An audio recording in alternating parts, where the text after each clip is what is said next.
السلام عليكم ورحمة الله وبركاته. إن الحمد لله نحمده ونستعينه ونستغفره ونعوذ بالله من شرور أنفسنا ومن سيئات أعمالنا. من يهده الله فلا مضل له ومن يضلل فلا هادي له.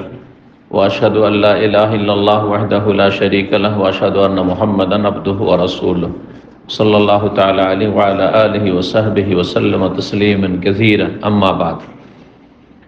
সম্মানিত ভাতৃমণ্ডলী, আল্লাহ রাব্বুল আলামিনের প্রশংসা এবং প্রিয় নবী সাল্লাল্লাহু আলাইহি সাল্লামের উপর সালাত ও সালামের পর আজ সোমবার 26শে সফর 1445 হিজরি মোতাবেক 11ই সেপ্টেম্বর 2023 আমাদের ধারাবাহিক আলোচনা সহিহুল বুখারীর কুসুফ, সূর্য এবং চন্দ্রগ্রহণের সালাত সম্পর্কে বা মাসাইল সম্পর্কে।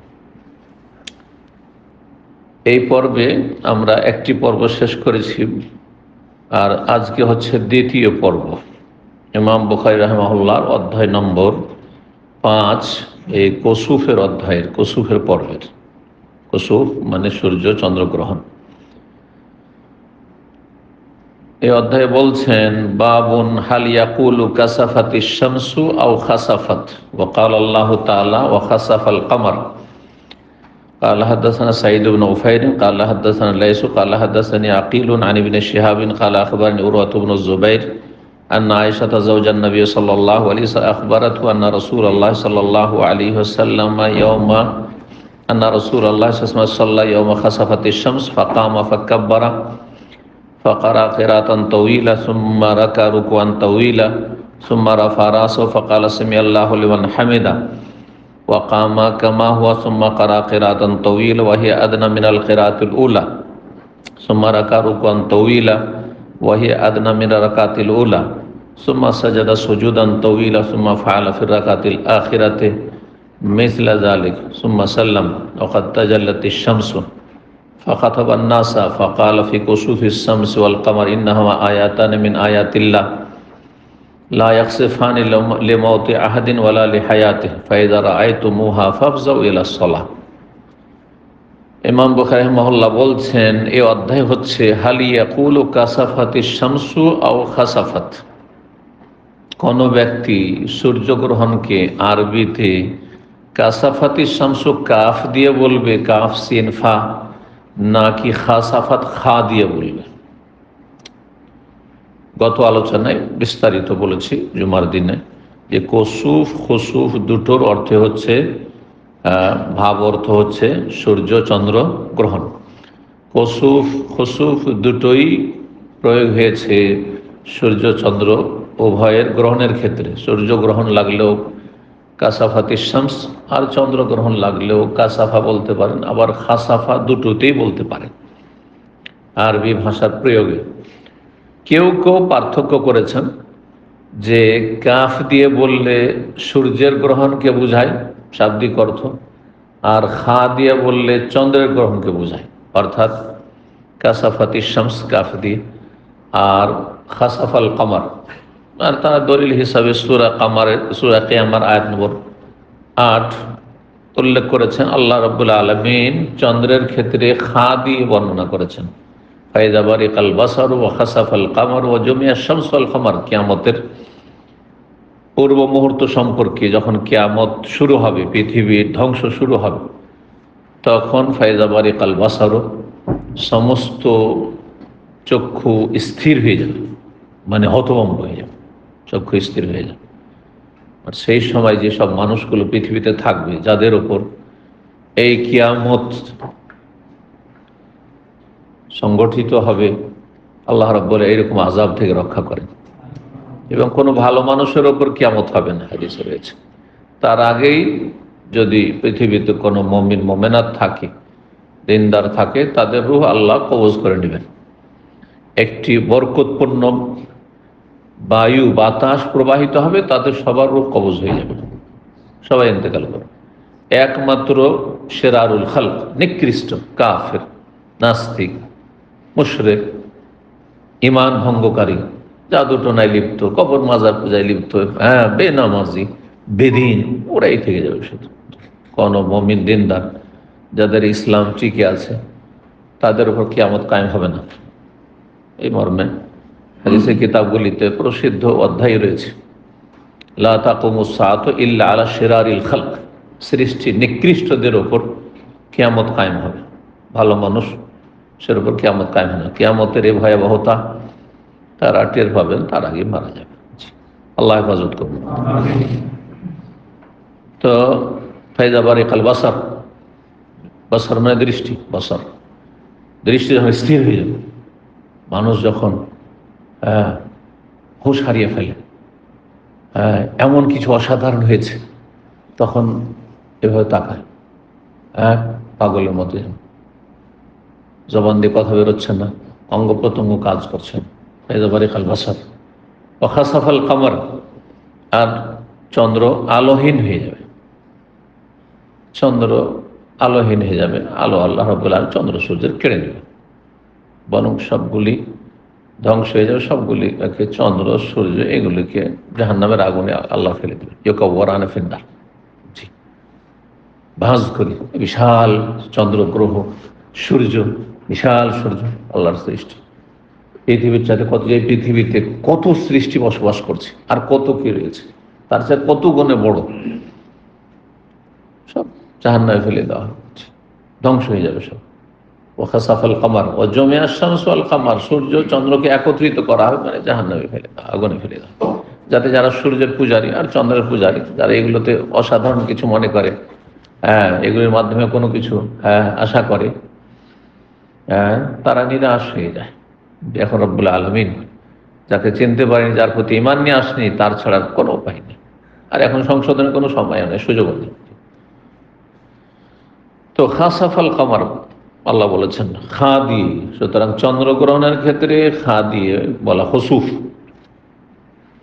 এটা কেউ কেউ পার্থক্য করেছেন, কিন্তু আবার বলছি যে কসুফ খসুফ দুটোই সূর্য চন্দ্র উভয়ের ক্ষেত্রেই প্রয়োগ হতে পারে, বা প্রয়োগ করা ঠিক শুদ্ধ ভাষার দিক থেকে।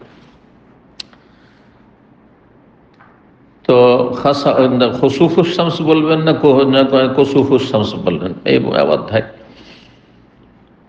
কেউ কেউ এরকম বলেছেন যে সূর্যগ্রহণ চন্দ্রগ্রহণের ক্ষেত্রে কসুফ আর খসুফ এই শব্দগুলো ব্যবহার করা যায়, হাদিসে এসছে। যদি কেউ বলে থাকে তাহলে এটি বিরল কথা, মানুষের উদ্ভট কথা। 1047 নম্বর হাদিস, হাদিস উরওয়া ইবনে যুবাইর রাহিমাহুল্লাহ তাআলা ওয়া রাদিয়াল্লাহু তাআলা আনহুমা, যেহেতু তার বাবা সাহাবী যুবাইর আর তিনি সাহাবী ছিলেন, আর তাবেঈকেও কখনো কখনো রাদিয়াল্লাহু আনহু বলে কোনো অসুবিধা নেই। যদি মানুষের বুঝতে অসুবিধা না হয় তো সাহাবী ছাড়া অন্য দিকে রাদিয়াল্লাহু আনহু বলা জায়েজ আছে, আসলে জানাতে হবে। আলাইহিস সালাম বলা কেন জায়েজ নয়? কারণ এটি একটি বিদাতি গোষ্ঠী, পথভ্রষ্ট গোষ্ঠীর প্রতীক হয়ে দাঁড়িয়েছে। জাহান্নামী বিভ্রান্ত যারা পথভ্রষ্ট, তাদের যদি কোনো প্রতীক হয়ে যায় যে এটা দিয়ে ওরাকে চিহ্নিত করা যায়, যে নবী পরিম আলে বাইতের কেউ হইলে আলাইহিস সালাম, আলী আলাইহিস সালাম, হোসেন আলাইহিস সালাম, তাহলে এটা কোনো আহলে সুন্নাতের জন্য বলা জায়েজ নেই। আহলে হাদিসের জন্য, হানাফি, শাফি, মালিক, হাম্বলি কারোর জন্য জায়েজ নেই। আপনি শিয়া রাফেজি যারা সাহাবায়ে কেরাম দুশমন, তাদের আপনি অনুকরণ করছেন, পথভ্রষ্ট, তারপরে তারা এতে বিভ্রান্ত, এর চাইতে বড় বড় রোগে আক্রান্ত। আলহামদুলিল্লাহ রাব্বিল আলামিন, আল্লাহ তাদের অনিষ্ট থেকে হেফাজত করুন। কিন্তু রাদিয়াল্লাহু আনহু, আল্লাহ সন্তুষ্ট হয়ে যাক তার উপর, এটা সাহাবায়ে কেরামদেরকে যাতে বুঝতে পারে সাধারণ মানুষ যে রাদিয়াল্লাহ যখন বলা হইলো তাহলে ইনি সাহাবী, এটার জন্য। না হলে এমনিতে যে কোনো মুসলিমকে আল্লাহ জানো তার উপর রাজি হয়ে যান, বলা জায়েজ আছে, মাসলা হিসেবে বুঝেন।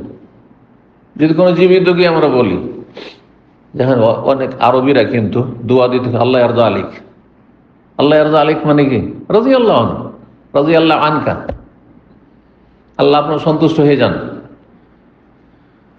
তো তারপরে কোরআনে কারীমে আল্লাহ রাব্বুল আলামিন যাদের সম্পর্কে রাদিয়াল্লাহু আনহু ওয়া রাযা আনহু উল্লেখ করেছেন,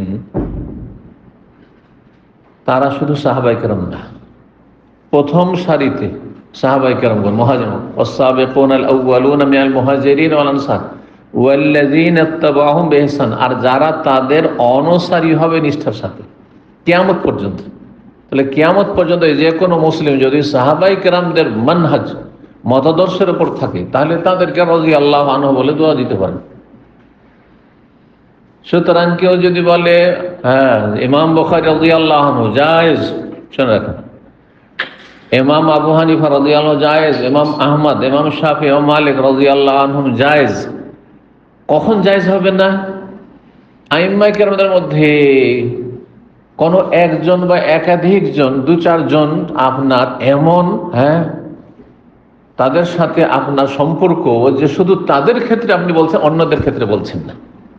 যেমন মুকাল্লিদদের, মযহাবী যারা মযহাবের অন্ধ অনুসারী, মযহাবী লোক, মযহাবের অন্ধ অনুসারীরা, হানাফি হইলে আবু হানিফা রাদিয়াল্লাহু আনহু, হানাফি ফিকহের কিতাব আছে কিন্তু ইমাম আহমদের নামাজ রাদিয়াল্লাহু আনহু বলবেন না, ইমাম শাফির নামাজ রাদিয়াল্লাহু আনহু বলবেন না, ইমাম মালিক রাদিয়াল্লাহু আনহু বলবেন, ইমাম বুখারীর নামে বলবেন না, তাহলে জায়েজ নাই। কারণ এটি আপনার গুমরাহির প্রমাণ বহন করে। কেন আপনি বাঁকা? সবাই আপনার কাছে সমান, আবু হানিফা, শাফি, মালিক, আহমদ, ইমাম বুখারী, মুসলিম সবাই সমান, ইবনে তাইমিয়া সব সমান কাছে, তাই না?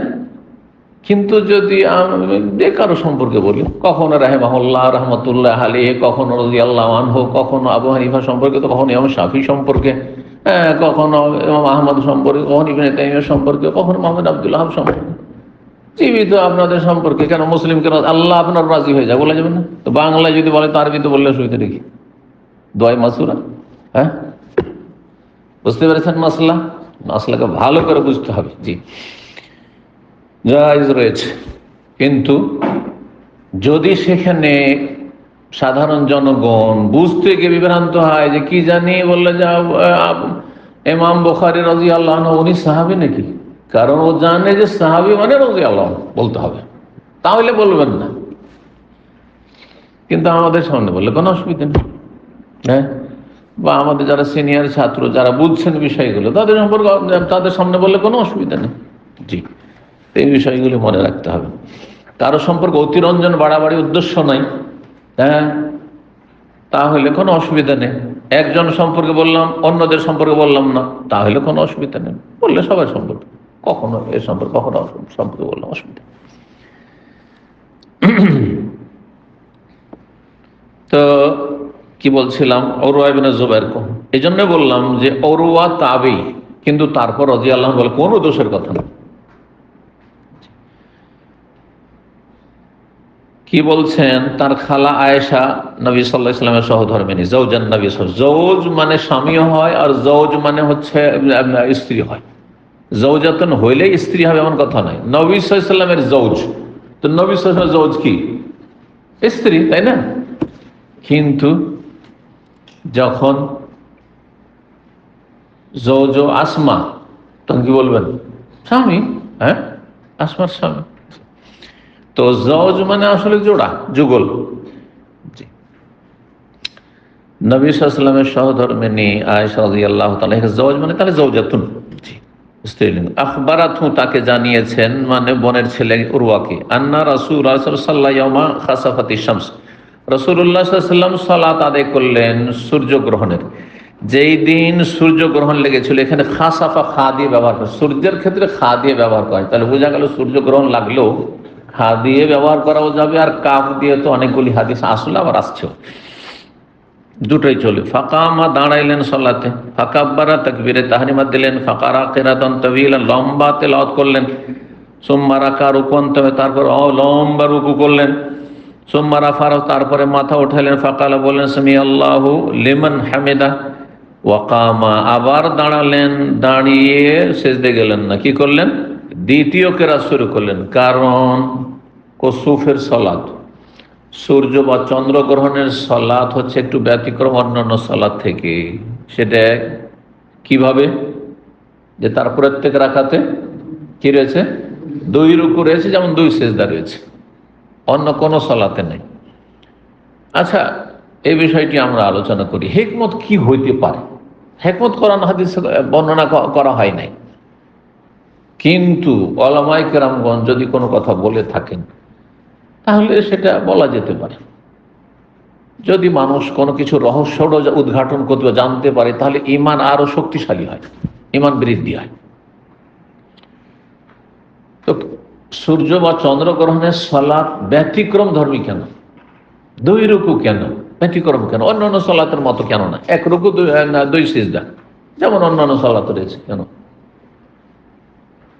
শেখ বিন হোসেন রাহমাতুল্লাহ আলাইহি এর হিকমত নিয়ে আলোচনা করেছেন আর বলছেন যে এর হিকমত হচ্ছে আল্লাহু আলাম, যে যেহেতু সূর্য চন্দ্র গ্রহণের বিষয়টি পৃথিবীতে অস্বাভাবিক একটা, স্বাভাবিক হচ্ছে যে সূর্য আপন গতিতে আলো দেবে, চন্দ্র আলো দেবে, কিন্তু আলোহীন হয়ে গেল। হ্যাঁ, যখন ব্যতিক্রম এটা, ঠিক তেমনই নবী সাল্লাল্লাহু আলাইহি সাল্লাম সেই বিষয়টিকে কেন্দ্র করে যে সালাতের বিধান দিয়েছেন সেটিও এক ব্যতিক্রম সালাত অন্যান্য সালাত থেকে।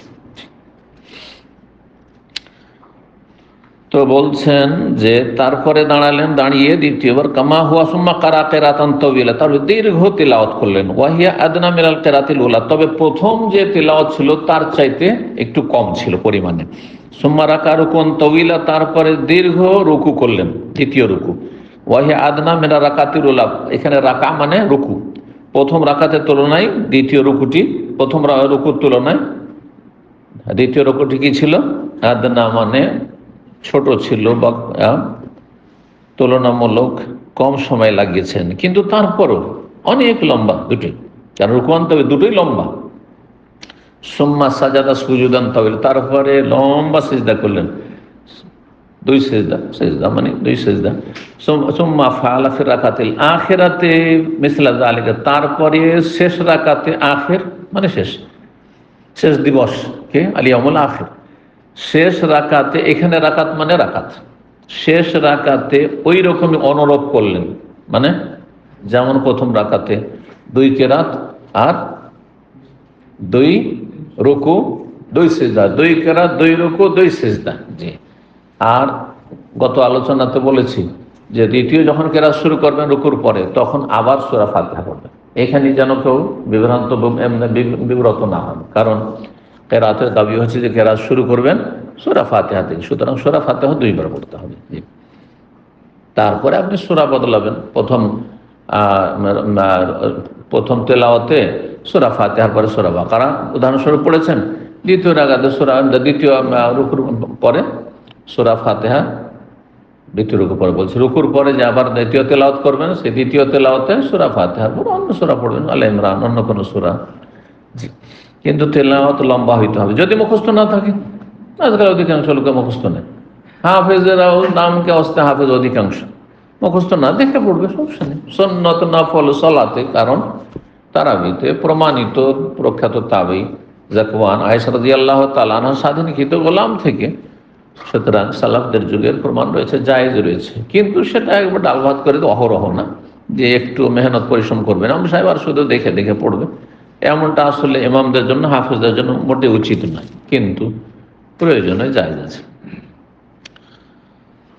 সুম্মা সাল্লামা, তারপর সালাম ফিরলেন। ওয়াকাদ তাজাল্লাতিশ শামসু, তখন সূর্য প্রকাশ পেয়ে গেল, সূর্যের আলো প্রকাশ পেয়ে গেল। তাজাল্লা ইয়াতাজাল্লা, জি, ওয়াল্লাইলি ইযা ইয়াগশা ওয়ান নাহারে ইযা তাজাল্লা, জি, উদ্ভাসিত হওয়া বা প্রকাশিত হওয়া।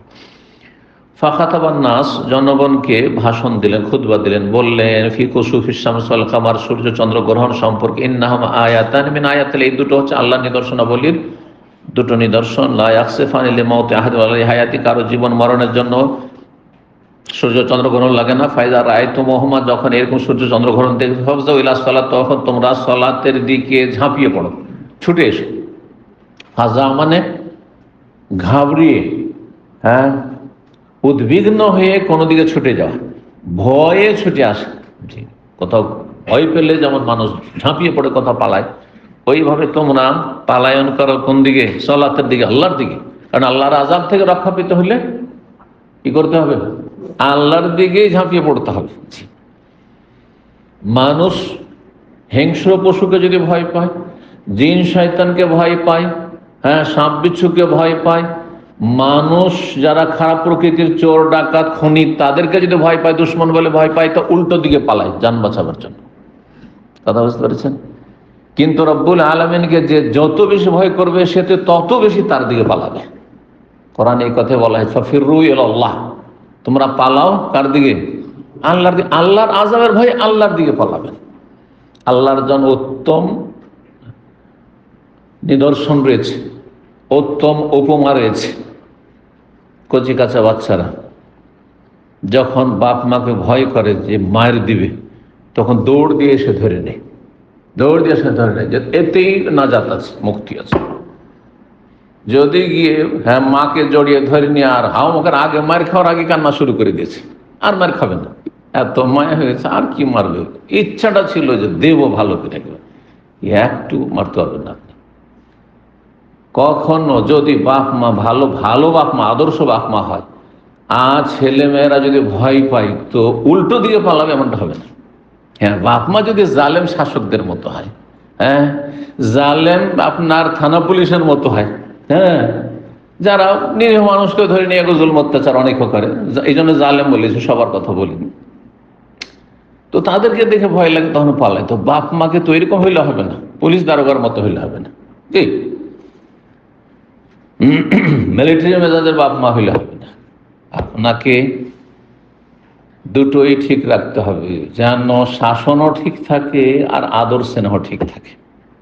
দুটো যে ঠিক না রাখতে পেরেছে সে ব্যালেন্সলেস। শুধু আদর আর আদর, যা চাইবে ছেলে মেয়েরা চাইবার দেব না, মানে বেশি করে আরো দেব, কোনোদিন ওর ছেলেরা মানুষ হবে না। আর ছেলে মেয়েদের কোনো কথা শুনবো না, শুনলে দুর্বলতা, তাহলে আমার পার্সোনালিটি নেই।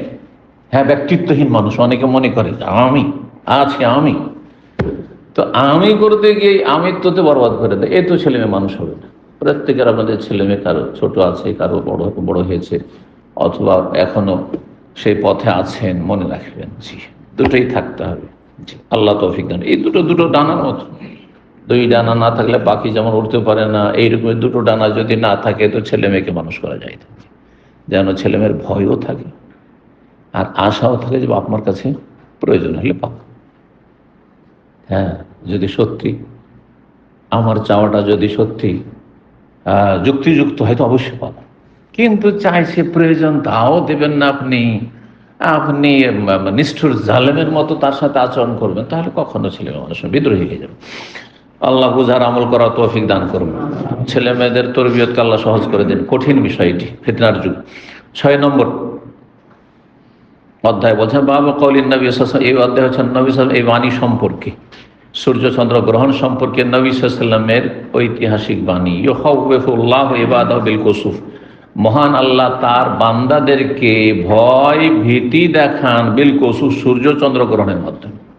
সূর্য চন্দ্র গ্রহণের মাধ্যমে আল্লাহ বান্দাকে সতর্ক সাবধান করে ভয় দেখান যে সাবধান হইল। যেই রব্বুল আলামিন, এই বিশাল সৃষ্টি আল্লাহর সূর্য, তুমি তো 3.5 হাতের মানুষ, কি তোমার ক্ষমতা, হ্যাঁ, সূর্যের তুলনায় আর এই চাঁদের তুলনায় তোমাকে তুলনা করা হয় তো কতটা তুমি, হ্যাঁ, এই পৃথিবীটাকে আপনি রাখেন আর দেখেন যে আমি কোন জায়গায়, গুগল ম্যাপে আমি এই পৃথিবীর কোন জায়গায় আছি, কতটা আছি চিন্তা। আজকাল সায়েন্সের যুগে আরো সহজ হয়েছে, তাহলে আপনি বুঝতে পারবেন যে আমার মূল্যটা কত, আর আমি কতটা ক্ষমতা রাখি। আর আল্লাহকে অস্বীকার করছেন, পরকালকে অস্বীকার করছেন আপনি, অহংকার দেখাচ্ছেন আপনি, কতটা মূল্য আপনার, কতটা ক্ষমতা আছে আপনার। বিশাল সূর্য, বিশাল চন্দ্র আলোহীন করার মাধ্যমে, আলো কেড়ে নেওয়ার মাধ্যমে আল্লাহ রাব্বুল আলামিন বান্দাকে, মানব জাতিকে ভীতি প্রদর্শন করছেন, সাবধান হয়ে যাও, সতর্ক হয়ে যাও। আবু মুসা রাদিয়াল্লাহু তাআলা আনহু আনিন নবী সাল্লাল্লাহু আলাইহি ওয়াসাল্লাম, এই হাদিসটি বলেছেন মানে বর্ণনা করেছেন আবু মুসা আশআরী রাদিয়াল্লাহু তাআলা আনহু নবী সাল্লাল্লাহু আলাইহি ওয়াসাল্লাম হতে। 1048 নম্বর হাদিস। হাদিস আবু বকর রাদিয়াল্লাহু তাআলা আনহু বর্ণনা করেছেন, যার নাম নুফাই ইবনুল হারিস। তিনি বলছেন কালা রাসূলুল্লাহ সাল্লাল্লাহু আলাইহি ওয়াসাল্লাম বলেছেন, ইন্নাশ শামসা ওয়াল কামার আয়াতান মিন আয়াতিল্লাহ, সূর্য চন্দ্র আল্লাহ নিদর্শনাবলীর দুটো নিদর্শন। লা ইয়ানকাসিফানি লিমাউতি আহাদিন, কারো মৃত্যুতে সূর্য চন্দ্র গ্রহণ লাগে না। ওয়ালাকিন ইউখাউফিফুল্লাহু বিহিমা ইবাদাহু, তবে সূর্য চন্দ্র গ্রহণের মাধ্যমে, এই দুটোর মাধ্যমে আল্লাহ বান্দাদেরকে মানে সৃষ্টিকুলকে, মানব জাতিকে ভীতি প্রদর্শন করেন, সতর্ক সাবধান করেন, ভয় দেখান। ওয়াকাল আবু আব্দুল্লাহ, ইমাম আবু আব্দুল্লাহ মানে আবু আব্দুল্লাহ কে? ইমাম বুখারী রাহিমাহুল্লাহর কুনিয়াত, হ্যাঁ, কুনিয়াতের জন্য সাধারণত ছেলে বা মেয়ের নামের সাথে সম্পৃক্ত কুনিয়াত হয়, ডাক নাম যেটা। অমুকের বাপ, আমাদের দেশে যেমন বড় ছেলে বড় মেয়ের নামে কি হয়, অমুকের বাপ অমুকের মা, বলে না বলে না? আপনার গ্রামে আপনাকে বলবে যে অমুকের বাপ, যদি আপনার নাম ধরে না ডাকে একটু, হ্যাঁ, তো কি বলে অমুকের বাবা। আর আপনার শ্বশুর গ্রামে যদি আপনার ছেলেরা যায়, হ্যাঁ, ওই তো আপনার নাম নেবেন, অমুকের ছেলে আপনার ওয়াইফের নাম নেবে। আছে না অভ্যাস আমাদের দেশে? অমুকের ছেলে তো বাপ দিয়ে, আবু দিয়ে, দিয়ে বা ইবন দিয়ে যে ডাকা হয়, এগুলি সবগুলি কুনিয়াত। অনেকে কুনিয়াত মনে করে যে শুধু, হ্যাঁ, ধরেন আবু সুলতান, হ্যাঁ, আবু সুলতান এটাই কুনিয়াত না। সুলতান, সুলতানের মায়ের কুনিয়াত এটি, ঠিক আছে। তারপরে ইবনে ইউসুফ, হ্যাঁ, এটাও কুনিয়াত, ইউসুফের ছেলে, নাম বলা হলো না, এটাকে বলা হয় কুনিয়াত, উপনাম, সহজ ভাষায় ডাক নাম। কথা বোঝা গেছে? আর লাকাব মানে উপাধি নাম, যেটা কোনো শিক্ষাগত যোগ্যতার ওপর অথবা কোনো কিছু আপনার ওই রকমের কিছু আছে যেগুলির কারণে এই নাম আপনি পেয়েছেন, উপাধি পেয়েছেন, টাইটেল পেয়েছেন, সেটাকে লাকাব বলা হয়, আর নাম নাম। জি, তো কি বলছিলাম, আবু বকরের কথা বলতে গিয়ে বললাম নাকি আবু আব্দুল্লাহ, ইমাম বুখারী রাহিমাহুল্লাহ। তারপরে এই সম্পর্কে অনেকে মনে করেন যে যখন ইমাম বুখারী আবু আব্দুল্লাহ, তো ওনার ছেলে আব্দুল্লাহ, ঠিক না? যখন আবু হানিফা নোমান বিন সাবেত, ইমাম আবু হানিফা, তাহলে ওনার মেয়ে বা ছেলে হানিফা, এটা কিছু, তাই না? কিন্তু এটা সবসময় না, আর এটা আবশ্যক না। এইটা সাধারণত হয়ে থাকে, কিন্তু যদি না থাকে, কেউ নিঃসন্তান, ছেলে মেয়ে হইল না, তো কুনিয়াত রাখতে পারবে না। ইমাম বুখারী রাহিমাহুল্লাহ কি অধ্যায় কায়েম করেছেন যে তাকান্নি বেদুনে ওয়ালাদ, বেগাইরে ওয়ালাদ, কারো ছেলে মেয়ে নেই, কুনিয়াত নিতে পারেন। এখন বিয়েই করেননি, আরবদের মধ্যে অনেকে আছে যে যারা শাবাব ইয়াং জেনারেশন আছে আর দিনদার, দেখুন একটাকে বিয়ে করেনি, কারণ এখানে তো বিয়ে শাদী করা তো ব্যয়বহুল, লাখ রিয়াল ছাড়া মানে কল্পনা করা যায় না। তো বিয়ে শাদী করেনি, কিন্তু সব আবু ফুলান আবু ফুলান আবু অমুক। জি, তো ইমাম বুখারী রাহিমাহুল্লাহ বিয়ে করেছেন না করেননি, দুটো মত রয়েছে। কেউ বলছে করেছেন কিন্তু ছেলে মেয়ে ছিল না, নিঃসন্তান, আর কেউ বলছেন না বিয়েই করেন। আচ্ছা, মা আয়েশা রাদিয়াল্লাহু তাআলা আনহা, তার কুনিয়াত ছিল, কে বলতে পারে? হ্যাঁ, উম্মে আব্দুল্লাহ, আব্দুল্লাহর মা। তা আব্দুল্লাহর মা, ওনার তো নিঃসন্তান, ছেলে মেয়ে হয়নি, তা আব্দুল্লাহর মা কোত্থেকে হয়ে গেলেন? হ্যাঁ, কেউ কেউ বলেছেন যে ওই যে বোনের ছেলে আব্দুল্লাহ বিন জুবাইর, ওখানে তো উম্মে আব্দুল্লাহ। এটা তো আপনার ব্যাখ্যা, কিন্তু আসলে আসল কথা হচ্ছে যে ছেলে মেয়ে না থাকলেও কুনিয়াত গ্রহণ করা যায়, যে আমার ছেলে মেয়ে হয়নি কিন্তু আগামী তো ইনশাল্লাহ হবে, বা নাই হোক, আমার কুনিয়াত হচ্ছে আবু অমুক, জি, আবু ফুলান, ঠিক আছে, জায়েজ আছে। তো ইমাম বুখারী রাহিমাহুল্লাহ বলছেন, লাম ইয়াযকুর আব্দুল হারিস ওয়া শুবা ওয়া খালিদ ইবনে আব্দুল্লাহ মুহাম্মদ ইবনে সালাম আন ইউনুস ইউখাউফিফুল্লাহু বিহিমা ইবাদু, এই বাক্যটি এই কয়েকজন বর্ণনাকারী অন্যান্য সূত্রগুলিতে বর্ণনা করেননি। ওয়া তাবাহু আশআস আনিল হাসানে ওয়া তাবাহু মুসা আন মুবারাক আনিল হাসান ক্বালা আখবারনি আবু বকর আনিন নবী ইউখাউফিফুল্লাহু বিহিমা ইবাদাহু। কিন্তু অন্যান্য যারা বর্ণনাকারী বলছেন আশআস হাসান থেকে, আর তারা সমর্থন করেছেন, মানে সমর্থক হাদিস অন্য সূত্রে বর্ণনা করেছেন মুসা মুবারক থেকে, তিনি হাসান থেকে। আর হাসান ওয়াসি বলছেন আবু বকর রাদিয়াল্লাহু আনহু জানিয়েছেন নবী সাল্লাল্লাহু আলাইহি ওয়াসাল্লাম ইউখাউফু বিহিমা ইবাদাহু, আল্লাহ এই সূর্য চন্দ্র গ্রহণের মাধ্যমে মানুষকে ভয় ভীতি প্রদর্শন করে। এবাদ আল্লাহর বান্দা, আল্লাহর বান্দা মানে আবার সাধারণ আমাদের মুসলিমরা মনে করে যে ভালো মানুষের আল্লাহর বান্দা, ভালো মানুষ আল্লাহর অনুগত বান্দা। আল্লাহর বান্দা মানে অনুগত, আল্লাহর বান্দা দুই ভাগে বিভক্ত, অনুগত এবং অবাধ্য। আর যে কোনো মানুষ, কাফের, হিন্দু, ইহুদি, খ্রিস্টান, নাস্তিক, সেও আল্লাহর বান্দা কিন্তু অবাধ্য বান্দা। বেনামাজি আল্লাহর বান্দা কিন্তু অবাধ্য বান্দা। লম্পট, পাপিষ্ঠ, জেনাকারী, খুনি আল্লাহর বান্দা কিন্তু অবাধ্য বান্দা। যেমন কোনো বাপের 5টা ছেলে, তিনটা ভালো দুটো খারাপ বলবে, যেগুলো আমার বাচ্চা না ভালো, সবগুলো বাচ্চা, এগুলো ভালোগুলো শুধু আমার ছেলে, আর এগুলো ছেলে না, সবগুলো ছেলে, কিন্তু এগুলো হচ্ছে অনগত আর এগুলো হচ্ছে অবাধ্য। জি হ্যাঁ, ওই রকম। তো আল্লাহর বান্দা কোরআন হাদিসে দুই অর্থে প্রয়োগ হয়েছে। কখনো কখনো আল্লাহর বান্দা, আল্লাহর নেক বান্দাদেরকে বলা হয়েছে, কারণ সত্যিকারের আল্লাহর বান্দা তারা, আল্লাহর গোলামি যেহেতু করে তারা, যেমন নাম তেমন কাম। নাম হলো আল্লাহর বান্দা, কিন্তু আল্লাহর বান্দা না, তাহলে নাম অনুযায়ী কাজ কাম হইল না। যেমন অনেকের কিন্তু খুব ভালো ভালো নাম আছে, নাম হচ্ছে মহসিন।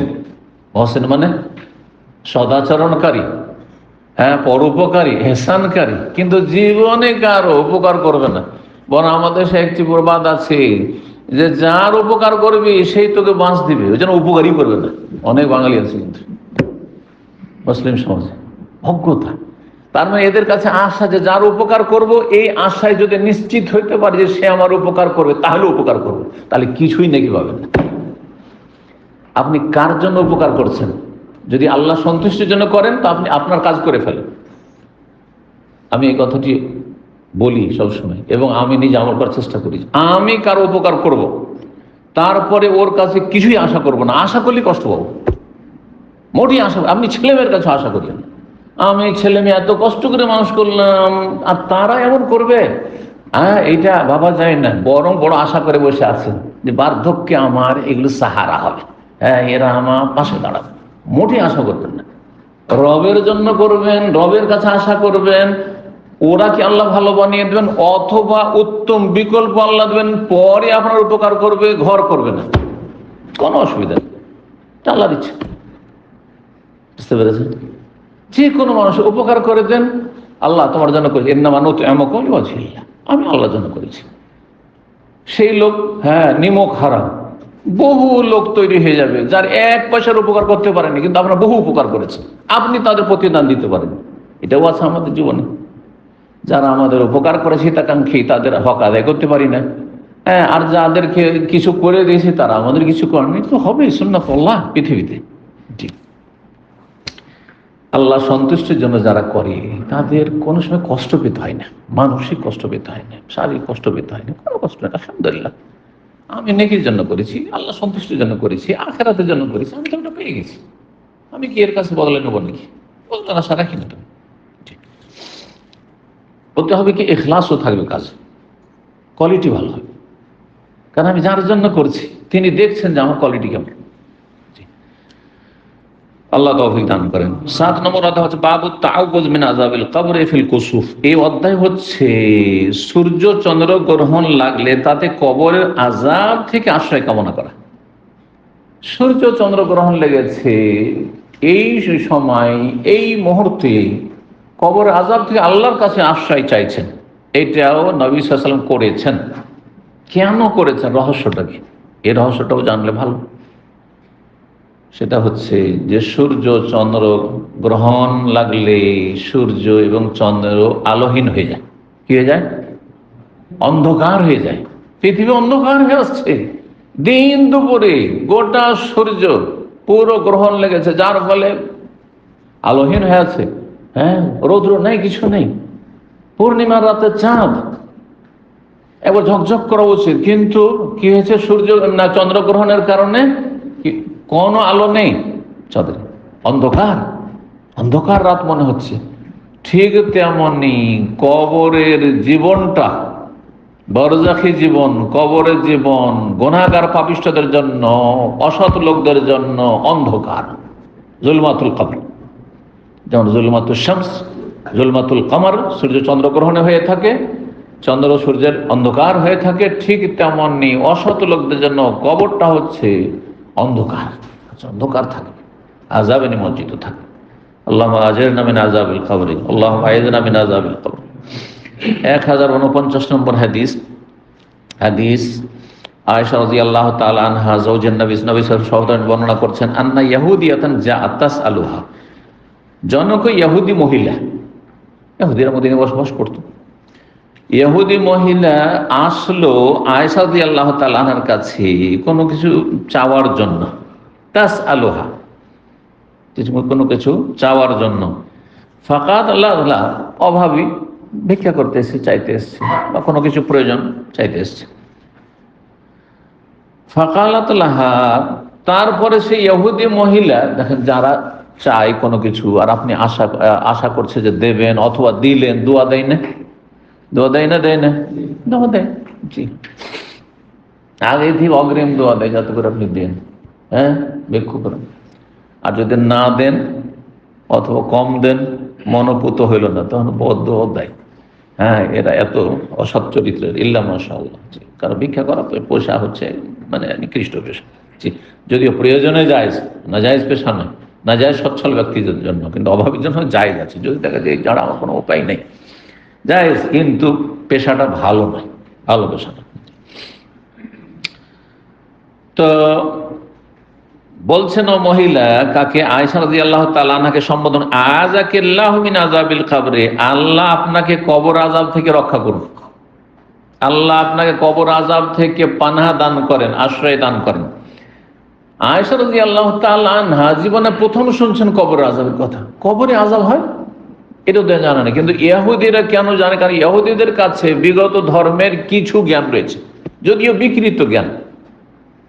তাদের কাছে তওরাত মজুদ রয়েছে, তাদের সমাজে তাদের আপনার ধর্মগুরুরা রয়েছে, হ্যাঁ, পুরোহিতরা রয়েছে, শুনেছে তাদের কাছ থেকে। সে যেহেতু আহলি কিতাবের একজন, যে কবরে আযাব হয় খারাপ লোকদেরকে, পাপীদেরকে। আল্লাহ যেন আয়েশাকে দোয়া দিচ্ছে ওই মহিলা ইহুদি, আল্লাহ আপনাকে কবর আযাব থেকে রক্ষা করুন। আয়েশা রাদিয়াল্লাহু তাআলা আনহা তাকে কেমন লাগলো, এটা কেমন কথা? নবী সাল্লাল্লাহু আলাইহি ওয়াসাল্লামের কাছে নিশ্চিত হওয়ার জন্য জিজ্ঞাসার বিষয়টি, যে আসলে কি মাসলা এরকম যে কবর আযাব হবে? তাহলে প্রথম দিকে ছিল, আর ইহুদিরা প্রথম দিকে মদিনায় ছিল, তারপরে তো তাদের গাদ্দারির জন্য, বিশ্বাসঘাতকতার জন্য ধীরে ধীরে তাদেরকে সেখান থেকে নির্বাসিত করা হয়েছে, জি। তো ফাসালাত আয়েশা, তো রাসূলুল্লাহ সাল্লাল্লাহু আলাইহি ওয়াসাল্লাম, আয়েশা রাদিয়াল্লাহু তাআলা আনহা তখন রাসূলুল্লাহ সাল্লাল্লাহু আলাইহি ওয়াসাল্লাম জিজ্ঞেস করলেন এই মর্মে, আইওয়াযাবুন নাসু ফি কুবুরিহিম, মানুষকে কি তাদের কবরে আযাব দেওয়া হবে, শাস্তি দেওয়া হবে? সবাইকে না, পাপীদেরকে। পাপীদেরকে যেমন শাস্তি দেওয়া হবে, নেক লোকদেরকে নিয়ামতপূর্ণ জীবন দেওয়া হবে। যে বিষয়টি কিন্তু ওয়াইজ বক্তার আলোচনা করেন, শুধু কবরের আযাব, কবরের আযাব, কবরের নিয়ামত আরেকটা দিক। কিন্তু আরব ওলামারা আযাবুল কবরে ও নাঈমুহু দুটো পাশাপাশি, যেমন কবরে আযাব আছে তেমনি নিয়ামতও আছে, জি।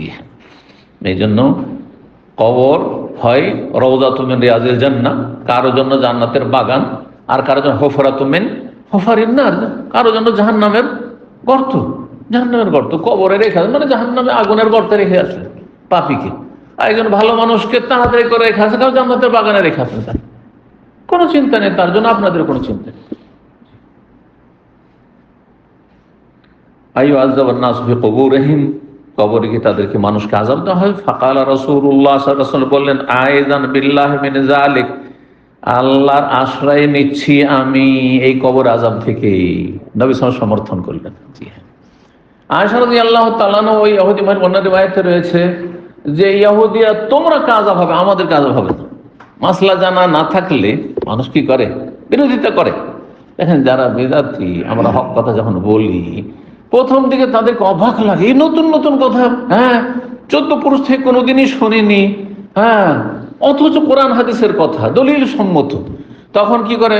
গালমন্দ করে, বিরোধিতা করে, কত কি করে। তারপরে অনেকে তখন ভক্ত হয়ে যায়, হ্যাঁ, অন্ধ হয়ে ভালোবাসে, জীবনেও দেখা সাক্ষাৎ হয়, কিন্তু ওরা একসময় বহু দুশ্মনী করেছে, ঠিক না? তো আয়েশা রাদিয়াল্লাহু তাআলা প্রথম শোনার পর অবাক, এটা কেমন কথা হইল?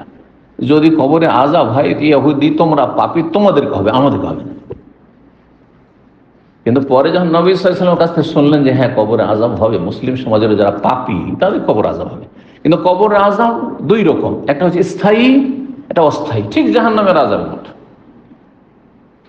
অস্থায়ী আর স্থায়ী। স্থায়ী কবর আযাব হবে কাফের, মুশরিক, নাস্তিক, যারা ঈমান ভঙ্গকারী, হ্যাঁ, বেনামাজি হওয়া ঈমান ভঙ্গকারী বিষয় যদি হয় আর সঠিক মত এটি, তাহলে স্থায়ী আযাব হবে। কিন্তু ধরেন অন্যান্য পাপ করেছে, কাবিরা গুনাহ মেলা আছে, স্থায়ী আযাব হবে না। ঈমান ইসলাম ঠিক আছে, 5 ওয়াক্ত সালাত ঠিক আছে, বড় শিরক কুফরি নাই, কবর মাজারে সেজদা করার নাই, বড় শিরকি আকীদা নিয়ে বা আমল নিয়ে মারা যায়নি, হ্যাঁ, কিন্তু পাপ করেছে, কিছু বিদআত আছে, অথবা বিভিন্ন পাপ, কেউ গীবত করেছে, কেউ চুগলখড়ি করেছে, কেউ মিথ্যা কথা বলেছে, কেউ কিছু হারাম খেয়েছে, আরো মেলা কিছু, সুদ খেয়েছে, ঘুষ খেয়েছে, সারা জীবন পাপ হবে না? মোটেই না। সারা জীবন আযাব হইতে থাকে কবরে না, কিন্তু আযাব অস্থায়ী, সে অস্থায়ী আল্লাহ জানে। যার যেমন অপরাধ তার সে অনুযায়ী তত দিন তত যুগ ধরে কবরে আযাব হতে থাকবে, আর তারপরে একসময় কবর আযাব থেমে যাবে। এটি আহলে সুন্নাত ওয়াল জামাতের আকীদা। যেমন জাহান্নামে মুসলিম ফাসিক যারা পাপিষ্ঠ তাদের জাহান্নামে নিক্ষেপ করা হবে, যদি আল্লাহর রহমত তার আগে তাদের না পেয়ে যায় তাহলে। তারপরে জাহান্নাম থেকে ধীরে ধীরে উঠবে, হয় নবী সাল্লাল্লাহু সুপারিশে উঠবে, আর না হলে তাদের সাজা শাস্তি ততদিনে হয়েই গেল, সাজা শাস্তি হয়েই গেল। সুতরাং সাজা শাস্তি পাওয়ার পরে বেরিয়ে আসবে সেখান থেকে জান্নাতে যাবে। ঠিক ওই রকমই 1050 নম্বর হাদিস, সুম্মা রাকিবা রাসূলুল্লাহ সাল্লাল্লাহু আলাইহি ওয়াসাল্লাম, আগের সনদের সাথে বর্ণনা করছেন, অতঃপর রাসূলুল্লাহ সাল্লাল্লাহু আলাইহি ওয়াসাল্লাম একদিন সকালবেলা চাপলেন বাহনে, মারকাবান, মারকাব মানে সওয়ার হওয়ার স্থান। সওয়ার হওয়ার স্থান কি? বাহন। বাহনের উপর চাপলেন। তখনকার বাহন কি ছিল? এখনকার যদি মারকাবা বলা হয়, আজকাল কারকে মারকাবা বলা হচ্ছে। জি, আপনার ট্রাফিক রোলের ভাষায় মারকাবা বলা হচ্ছে। তো রাকেবা ইয়ারকাব থেকে মারকাব ইসম জারফের সিগা। মারকাবান মানে বাহনে চাপলেন। তখনকার বাহন উট ছিল, আর কি ছিল? কাছে যদি হয়তো ঘোড়াও ছিল, হ্যাঁ, গাধাও ছিল, খচ্চর ছিল, এগুলি বাহন ছিল। তো নবী সাল্লাল্লাহু আলাইহি ওয়াসাল্লাম একদিন সকালবেলা বাহনে চাপলেন কোথাও যাওয়ার জন্য, আশেপাশে কোথাও যাবেন, হয়তো এখান থেকে ওখানে কোথাও, মদিনার আশপাশ কোথাও যাবেন, মদিনার এদিক থেকে ওদিক। ফাখাসাবাতিশ শামস, তারপরে সূর্যগ্রহণ লেগে গেছে, সকালবেলা সূর্যগ্রহণ লেগেছিল। ফারাজা দোহান, ফিরে আসলেন, আর গেলেন না। যখন জানতে পারলেন যে সূর্যগ্রহণ লেগেছে, তাড়াতাড়ি রাস্তা থেকে ফিরে চলে আসলেন, যাচ্ছিলেন কাছে কোথাও। ফিরে আসলেন কখন? চাস্তের সময়। দোহা যেটাকে ফার্সি ভাষী কি বলা হয়? চাস্ত বলা হয়। এখান থেকেই ফার্সির প্রভাব আমাদের ভারত উপমহাদেশে থাকার জন্য বাংলা ভাষাতেও সলাতুদ দোহাকে কি বলা হয়? চাস্তের নামাজ বলা হয়। সলাতুদ দোহা বলে কেউ বুঝবে না, জোহার দোহার নামাজ বললে বুঝবে না, কিন্তু চাষ বুঝবে। আর যদি পিওর বাংলায় বলেন পূর্বাহ্নের নামাজ, তাও বুঝবে না। দোহা মানে পূর্বাহ্ন, মানে দুপুরের আগের সময়টা। অর্থাৎ আমরা সাধারণত আমাদের দেশে সকালবেলা নাস্তা পানি 8টা থেকে 10টা যে করি, এটা হতো দোয়া, মানে জোহর আর সূর্য ওঠা এর মাঝামাঝি সময়টা, এই সময়টা দোহা। যখন একটু রোদে তাপ চলে এসছে মোটামুটি, তো এই সময় ফিরলেন, অর্থাৎ সূর্য ওঠার 1-2 ঘন্টা পরে ফিরলেন হয়তো। ফামাররা রাসূলুল্লাহ বাইনা যাহারানাইল হুজারে, তারপর রাসূলুল্লাহ সাল্লাল্লাহু আলাইহি ওয়াসাল্লাম অতিক্রম করলেন নবী সাল্লাল্লাহু আলাইহি ওয়াসাল্লামের বিবিগণের হুজার, হুজরাতুনের বহুবচন, কক্ষগুলির মাঝখান দিয়ে, কক্ষগুলির মাঝামাঝি দিয়ে কি করলেন? বা পাশ দিয়ে অতিক্রম করলেন। জাহরান, জাহর মানে পিঠ হয়, জাহর মানে পিঠ হয়, ওখান থেকে জাহরানি, জাহরানি মানে হচ্ছে ওর মাঝখান দিয়ে ফাঁকে ফাঁকে ছোট ছোট কক্ষ আছে, বাড়ি আছে। আমাদের দেশের গ্রামের বাড়ি ধরেন, হ্যাঁ, ছোট্ট ছোট বাড়ি ধরেন, এককালে যখন গরিবদের বাড়িগুলো ছোট্ট, হয়তো একটা ভিটে মাটিতে রুম আছে, থাকার রুম আছে, ঘুমায়, আর একটা ছোট্ট হয়তো একটা কিচেন আছে। হ্যাঁ, কিচেনও থাকতো না, ওই উঠানে খোলা জায়গাতে রান্না করতো, প্রথম করতো না, এখনো হয়তো আছে গরিবদের বাড়ি, থাকতে পারে। ছোট ছোট কক্ষ, আজওয়াজে মুতাহারাদের, প্রত্যেকের জন্য একটা রুম শোয়ার জন্য, আর একটু সামনে ঘেরা আছে, যেমন আমাদের দেশে আঙ্গিনা উঠান করা থাকে। হ্যাঁ, প্রায় পুরোনো যুগ, আজকে থেকে 40 বছর আগে। এখন তো মাশাআল্লাহ সবাই বক্স বাড়ি বানাইতে শুরু করেছেন। এখন আর ওটা কিছুদিন পরে আপনাদের জেনারেশন জানবে না যে এরকম বাড়ি হইতো, আর সামনে একটু উঠান আঙ্গিনা থাকতো, একটু ঘেরা থাকতো টাটি দিয়ে অথবা একটু কিছু দিয়ে, টিন দিয়ে, টিনের এলাকায়। তো যাই হোক, তারপরে একটু জায়গা সামান্য ঘেরা আছে, হ্যাঁ, খেজুরের ডালপালা দিয়ে, ওই জায়গায় হয়তো উঠা বসা করছেন, ঘোরাঘুরি করছেন পর্দার মধ্যে, আর রাত্রে ঘুমাচ্ছেন। 2 জনে ঘুমাবার জায়গা, 2 জন ঘুমাইলে লম্বা হয়ে শুইলে আর সেজদা করার জায়গা নেই। এই জন্য নবী সাল্লাল্লাহু আলাইহি ওয়াসাল্লাম যখন সেজদা যেতেন তখন পা গুটাইতে হয়তো। আয়েশা রাদিয়াল্লাহু তাআলা আনহা, হাদিস আছে না সহিহ বুখারী, এর আলোচনা করেছে। কত সিম্পল জীবনযাপন ছিল, তারপর সবচেয়ে সুখী তারা। এই জন্য পয়সা থেকেও সুখী হয়, পয়সাতে মানসিক শান্তি হাসিল হয় না। মনটা লাগে যে অনেক পয়সা কিন্তু পয়সাই হচ্ছে অশান্তির কারণ, ক্ষমতা হচ্ছে অশান্তির কারণ, দুনিয়ার বিলাসিতা হচ্ছে অশান্তির কারণ। আর যত সিম্পল সাধারণ জীবন যাবো তত সুখে শান্তিতে আছে। কারো এক পয়সা মারেননি, কেউ একটা পয়সা পাবেন আপনি এক্ষুনি মারা গেল আলহামদুলিল্লাহ, দুনিয়া থেকে চলে যাবেন, আরাম পেয়ে যাবেন দুনিয়ার টেনশন থেকে। তো কক্ষগুলির মাঝখান দিয়ে দাহরা, মাঝখান দিয়ে কি করলেন? রাসূল অতিক্রম করলেন, আসলেন, আসার পরে মসজিদে নববীতে ঢুকলেন। এখানে বাংলা অনুবাদকারী ভুল অনুবাদ করেছে। উনি বেঁচে থাকলে তো বলতাম যে আসলাহ আল্লাহ, আল্লাহ সংশোধন করার তৌফিক দিত, সম্ভবত মারা গেছেন, তো আল্লাহ মাফ করেন। যদি বাংলা পড়ে দেখেন, তো পড়ে দেখেন কি লিখেছে। বলছেন যে পেছন দিক থেকে, জাহার মানে পিছন, উনি ভেবেছেন জাহার মানে পিঠ হয়, আর পিঠ পিছন দিকে তো মনে হয় পিছন হবে। এইভাবে আরবি তরজমা করলে হবে না। এই জন্য আরবির ভালো অনুবাদ করতে হলে আরবি ভাষায় গভীর পাণ্ডিত্য লাগবে। অনুবাদ করতে গিয়ে অনেকে এরকম ভুল করেছে। আর একটা জায়গায় সামনে আসছে তাজাল্লা মানে ভুল করেছে। তো সতর্ক এই জন্য করে দিচ্ছি যে কেউ বাংলা ওখানে পড়বেন আর ভুল বুঝে থেকে যাবেন, অর্থ ভুল হয়ে যাবে। নবী সাল্লাল্লাহু আলাইহি ওয়াসাল্লাম কক্ষগুলির পেছন দিয়ে নয়, বরং মাঝখান দিয়ে, কক্ষগুলির মাঝখান দিয়ে ফাঁকা রাস্তা থাকে, দুই বাড়ির মাঝখানে দুটো কক্ষ, এক স্ত্রীর বাড়ি আর এক স্ত্রীর বাড়ি, মাঝখান দিয়ে বাইরে থেকে আসেন, এসে ঢুকে পড়লেন কোথায়? মসজিদে নববীতে ঢুকে পড়লেন। কিসের জন্য? সালাতুল কুসুফ, সূর্য গ্রহণের সালাত আদায় করেন। সুম্মা কামা ইউসাল্লি, তারপরে সালাতে দাঁড়িয়ে গেল। ওয়া কামান নাস ওয়ারাআহু। আর এখানে তারপর আরেকটা ভুল অনুবাদ করতে গিয়ে করেছেন কি, একেবারে ভুল হয়ে যাচ্ছে। সেটা হচ্ছে যে নবী সাল্লাল্লাহু আলাইহি ওয়াসাল্লাম ওই কক্ষগুলির পেছনে সালাতে দাঁড়িয়ে গেলেন। কক্ষ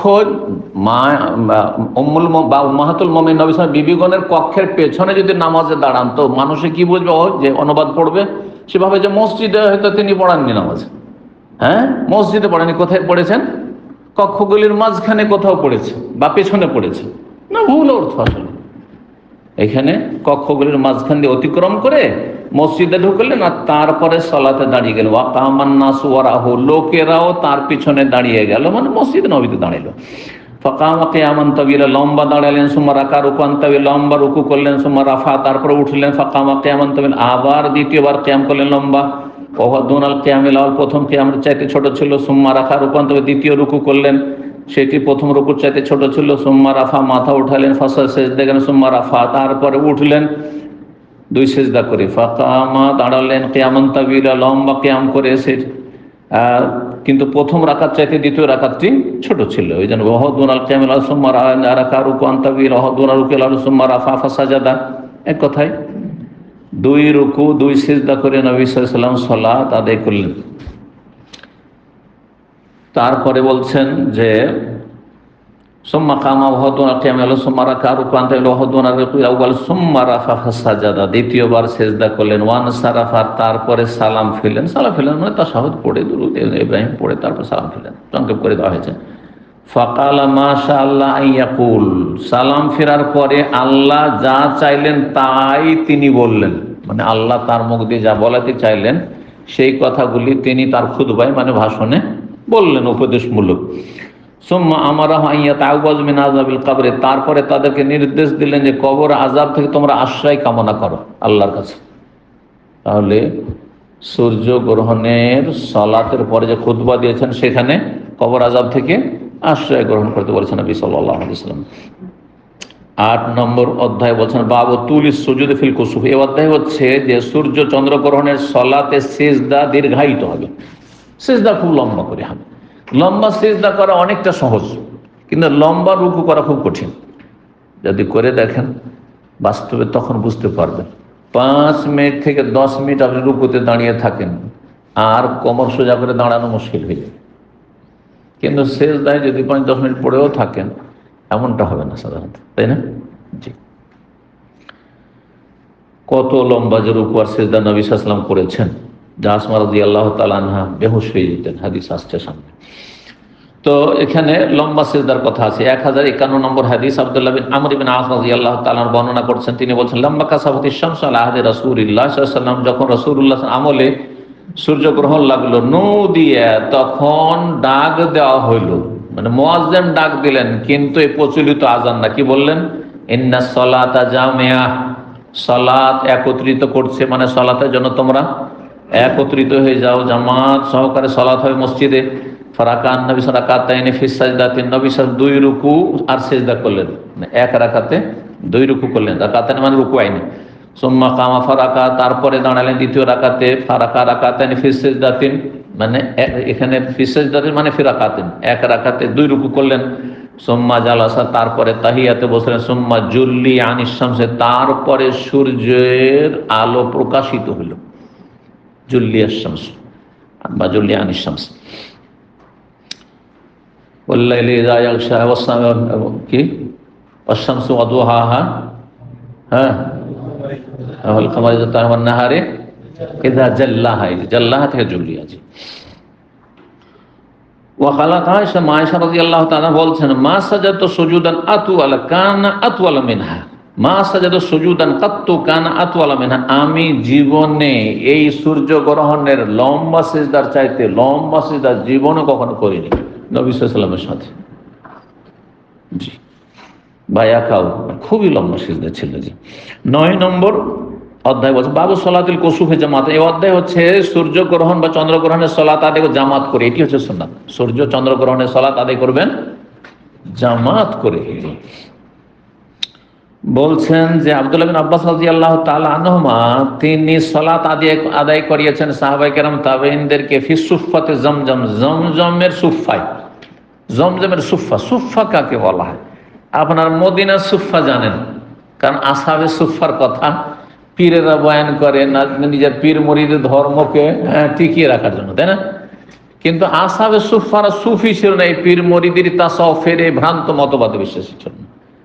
সুফফা মানে হচ্ছে ছোট্ট একটি আপনার বিশেষ জায়গা, ছাউনির মতো, ধরেন একটা ছোট্ট চালা করা আছে, চালা বলেন না চালি বলেন আপনারা, বুঝলেন তো? হ্যাঁ, চালা চালি, কোনো অঞ্চলে চালি বলে। ছোট হলে চালি, ছোট হলে কিন্তু এটা স্ত্রীলিঙ্গ হয়ে যায়, চালি হয়ে যায়, আর বড় হলে চালা। তো একটু করা আছে, আর ওখানে ধরেন উঠা বসা করছেন। যেমন আমাদের দেশে গ্রামে গঞ্জে বাড়ির বাইরে ধরেন কিছু মেহমান আছে, ওদেরকে বাড়ির ভিতরে নেওয়া যাবে না, বিশেষ করে যাদের মোটামুটি পর্দা আছে। সব মেহমানকে তো সব যে আসবে দেখা করতে তাকে ভিতরে নিয়ে যাবে, তা সম্ভব না।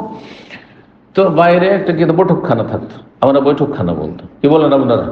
আছে, হ্যাঁ, কাছারি, বৈঠকখানা আসলে সুন্দর বাংলা। জি, খানা মানে ঘর, ফার্সি শব্দ, আর বৈঠক মানে বসার, বৈঠক। তো আজকাল মানুষ ইংলিশ বলতে শিখে বাংলা ছেড়ে দিয়েছে। হ্যাঁ, ড্রয়িং রুম একবারে, হ্যাঁ,